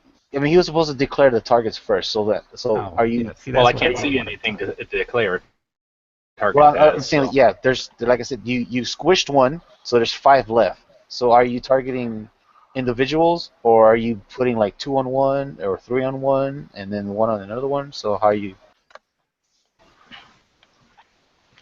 Because either way, you wouldn't be able to do it like one after the other. You would actually have to do all at the same time and declare your target, which one is going to. Well, actually, Chris, can't he move in between The attacks? first one with the staff attack is Well, it's because he rolled them all at the same time. Right. Well, no, yeah, that's individually. right. So he can do that too. Yeah. Okay, so So who are you hitting with your staff? Probably the closest guy to you, I would assume. I'm hitting the kobold with that attack, the other kobold with that attack, and then that attack gets the kobold. So 3 different things. 3 different things. okay, It's kind of hard to make this really dynamic because there's nothing there to see. All right, so when you just imagine it.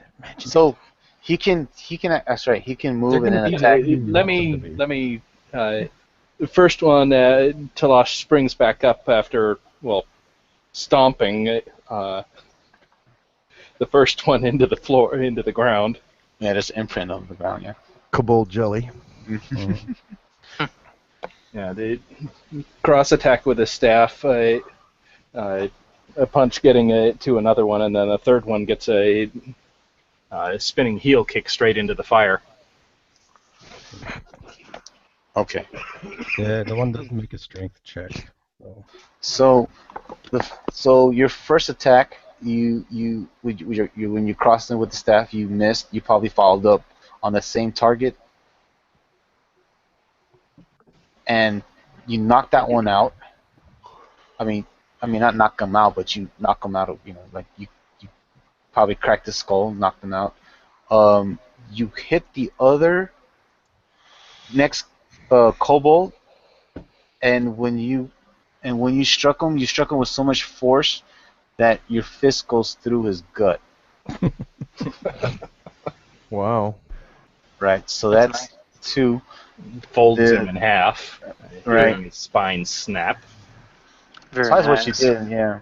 And then with your other fist, you probably It would be your heel. round. You spin heel. Okay, yeah. You do your spinning heel kick, and you catch this kobold in the jaw, and he does one of those like in the kung fu movies where the bad guy flips in the air after being kicked, and he flips into the fire, and he's gonna take an additional 5 points of damage, and that's just enough to where he just lands flat into the fire and he burns. Mm-hmm. Well, there's only 2 left that run away, and They're they're smart. down. And for effect, Talosh just gives a dragonborn roar to the other 2. Okay, and both go of ahead, them give are me- like worshippers now. They because you're a dragon. Right, They're screw the blue dragon. They're coming after you, bro. They're like, hey, all hail the mighty Telesh. Now Telesh has 2 Talosh kobold Ogre pets. Slayer. Right. So as Telesh lets out this mighty roar after killing the kobolds, I'm gonna say that Katie probably takes aim at the other 2, lets loose the arrows. She would let loose with hail of thorns. And basically they're headshots. Yeah. So down. And Talosh would have probably intimidated the crap out of him anyway. Right. Well, so that's how she got the headshots. They were cowering in fear, and they were simple targets. Fish in a you barrel. guys have successfully defeated this encounter, and What's the blue dragon doing? He's laughing. He's actually like circling around. He just decimated the shit out of his buddies, and I'll get right to it. So The rest of the cultists, they're being held at bay as you see this dragonborn through the flame roaring out. Kyrin and Andal. It's the most noise Talash has made all week. Quickly, just give me a perception check, both Andal and Kyrin. Uh-oh. Can I just do one of the? I possibly created that other one. So. Ooh. Is Kyrin still there, or did he leave? Yep. Yeah, he's still here. He's got to get going. All right, cool. You wanted the other one, didn't you? Well, no, this is fine. That's fine. Yeah. So as you guys after you guys clear the pathway, you guys make your way towards the grate, and you look out first, and you can hear like feet shuffling, and you hear like a snorting from outside, but you can't see what it is. The shuffling that you hear, it sounds like metal. Okay. So there's like something outside. Coming outside the walls. Like armor coming from, or it sounds like almost sounds like armor. This is what you guys can perceive from outside the grate. Okay. Because you guys have not opened the grate yet. This is what you guys can perceive outside the grate. No. In answer to your question about the blue dragon, he's hovering and he's watching this, probably with his arms folded. And I mean, you can't see the expression in his face, but as soon as the dragonborn roars out, he suddenly focuses on you. So as soon as Talash screams, the blue dragon is piqued. His curiosity is piqued, so to speak. Mm-hmm. So like what I see is like as you guys were doing this battle, he probably took off a little more altitude just to get a more of a bird's eye view of what's happening, and kind of like an amusement, he has his arms folded as he's flapping his wings and just looking down, and then after seeing the dragonborn do this, he like lowers his head and keeps his eye towards him, and he actually unfolds his arm and he's starting to make his descent towards the keep, and we'll leave it at that. Oh, shoot. Man. Ended on a cliffhanger. Wait, we're ending right here? Yeah. Yeah. All right. Edgar shoots every firebolt in his arsenal. No. Katie unleashes. Fuck, she's out of shit too. Anyway. Well, we did just earn hopefully a ton of XP. Right. Yeah, we did some pretty good damage though. That was nice, man. Katie kicked some ass. Mm-hmm. Yeah. I can't even open up my stupid. Really? Yeah, no, everybody did really good on that one. And then Talash pulled a pile driver. Even Kyrin and Andal with your rats, you guys did awesome. Yeah, I know. Well, somebody's got to be the exterminators, Hey, you know? hey, you need to gather up all those pelts so we could make a cloak. You could be the cloak of rat kind or something like that, dude. It would be awesome. Kyrin looks like his character already has a rat cloak on. Craving cheese or something. Right. See, he could just use the rat pelts to patch his. Well, in regards to like XP, let's just say that you guys are relatively close. If anything, from the time you guys are like 1100. Let's say that you guys are at basically 1,000 points behind from XP. Because I'm probably going to use milestone anyway in here. Okay. Oh, okay. Yeah. So maybe at the end of next time. Yes. It seems like it's always at the end of next time. Next time. So we're at 13,000. Is that what you're saying? Yeah, 13,000. Yeah. That's cool. It saves you a lot of work and math and bullshit. Yeah. I'm probably going to do the milestone. Yeah, it'll be it'll be the same for you. Because like I said, you guys are probably you guys are already almost hero status. So in other words, it's gonna feel like these like kind of easy, but then as the story progresses, then they'll start to get hard. And you know what I'm saying? Mm-hmm. Yeah. Oh yeah. I got something for this dragon. Been saving it. It's called a potion of flying. Oh really? Yeah. I just had an image of like Final Fantasy and. Rapier in Yeah. hand. You're gonna go toe to toe with his dragon? No. Don't misunderstand. While he's coming in, I'll fly out and around, upwind from him. I'm sorry, downwind from him, if possible.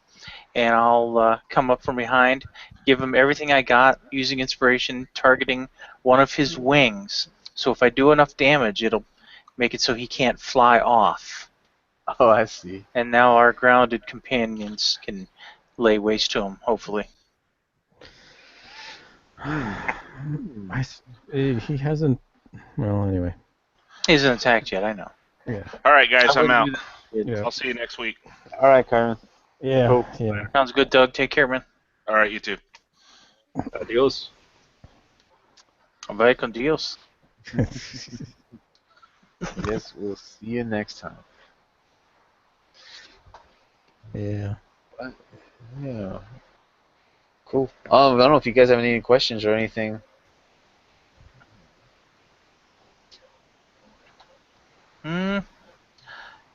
Do I ever see that family that we escorted into here? Oh yeah, that's right. With the family. Well, you will know about it in the next session. All right. Sorry about that. Hit the wrong damn button. Oh, no problem. No problem. What about that Tuffet? Did you say? Oh, yeah, Miss she's Tuffet. missing. Yeah. I don't see her here. Maybe She was sat just on a hiding. tuffet. Maybe she's Leave her curds in way. Well, yeah, just to answer your question about there's people missing, but Yeah. yeah, there's definitely people missing. Yeah.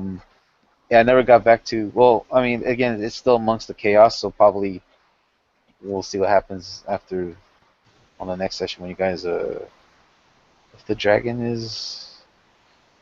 Yeah. He's gonna Yeah, attack. and going toe to toe with the rats thing, we are kind of so much more overpowered than what we're facing at this point that I'm like, let's split the party.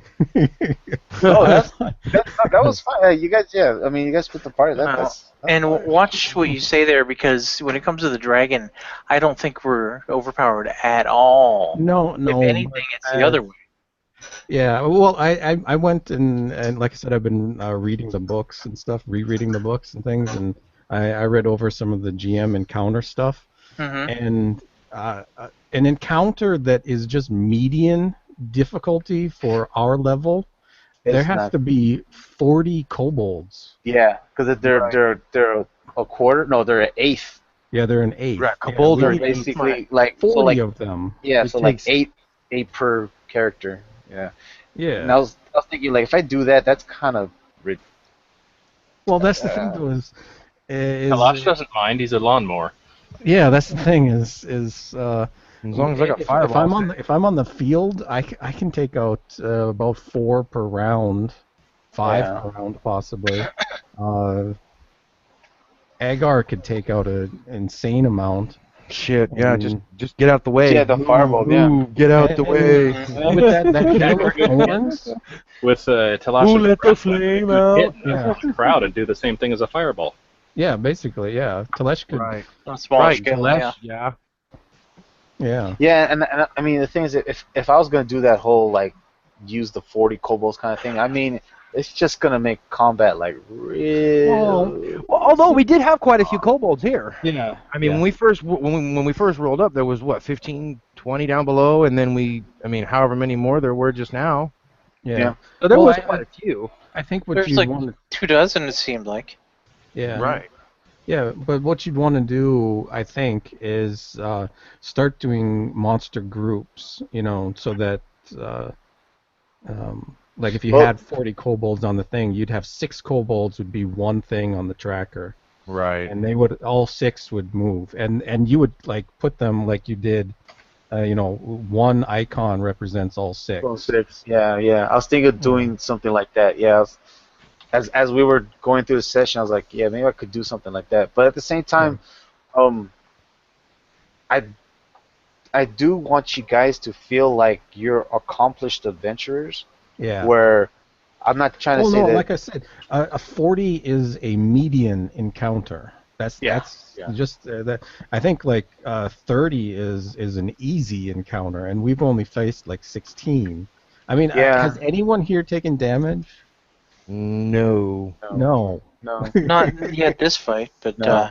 it I could only- be coming in large quantities, so Well, careful what you wish for. I'm basing it on the kobolds. I'm not basing it on. Right. No, I get it. But also, we played this really, really smart, too. There would have been people that would have just engaged them out in the open like idiots, and they would have probably gotten hurt. Right, like when I came up and I was chasing after the dragon, I mean, I could have just as easily ran into that big group and said, "Hey, fireball, fireball!" Oh fuck, now I'm surrounded. Yeah, and now here they come. Shit, I'm getting overrun. Right. Okay, now I'm out of no, fireball. okay. Oh fuck. Yes, I'm separated from my party. Oh yay.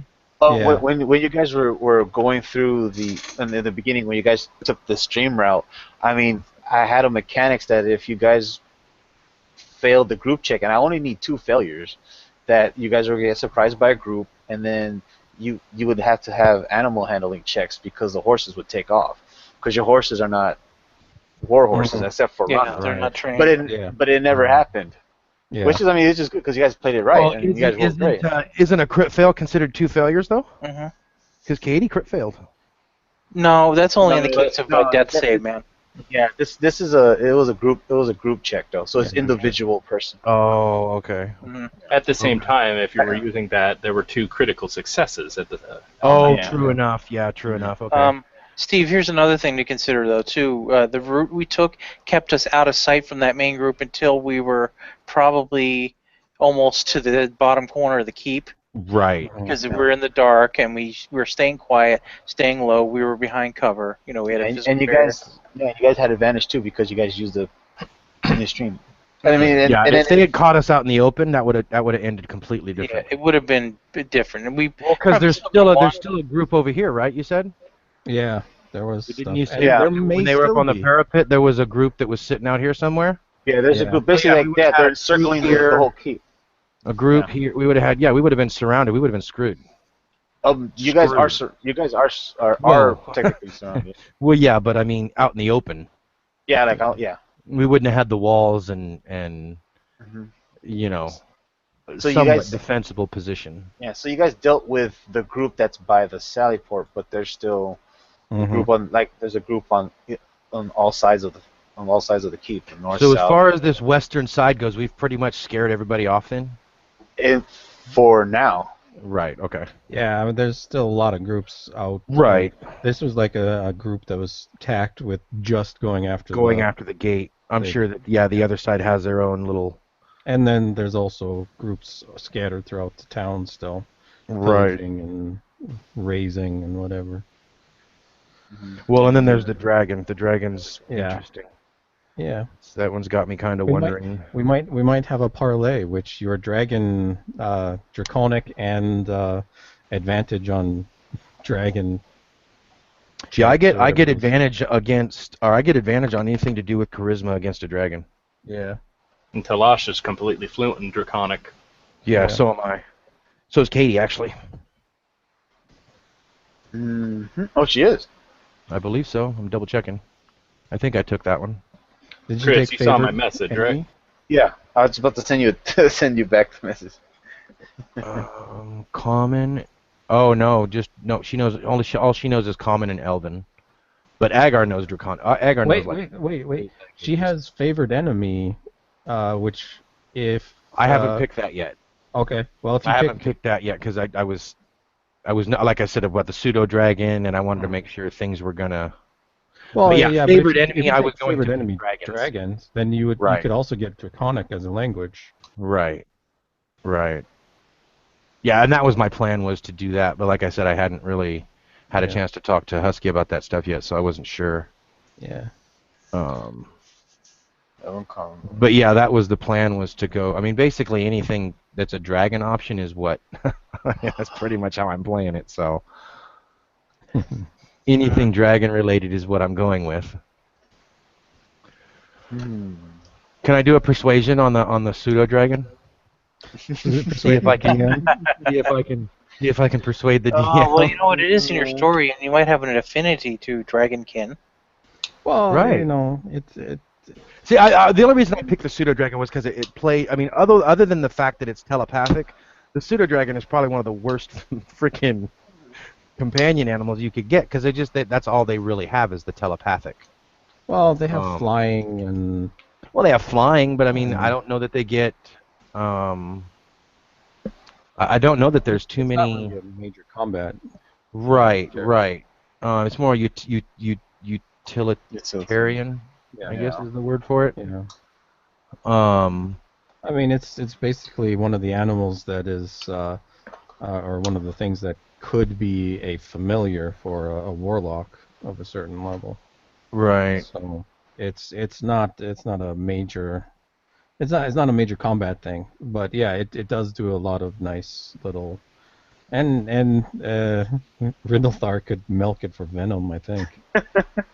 Yeah. I'll do it. That'd be awesome. If Katie will let him get near the dragon. Milk my snake. Shouldn't she be milking his snake? Isn't that how? She could do it. That's so as wrong. long as there's a receptacle involved. Right. Receptacle. Oh damn, Chris, you're still alive. Yeah, you're still alive. This has now gone to rated R. Yeah, that's fine. We started with poop in the beginning of this podcast, so. You started with what? With what Steve was Our modern talking about? society has an odd thing that we do when you stop and think about it. We flush our excrement with drinking water. Yes. Right. Yeah. Yeah, we do. That is true. I don't know that I ever drink out of a toilet though. And with that, I will stop the broadcast. That's what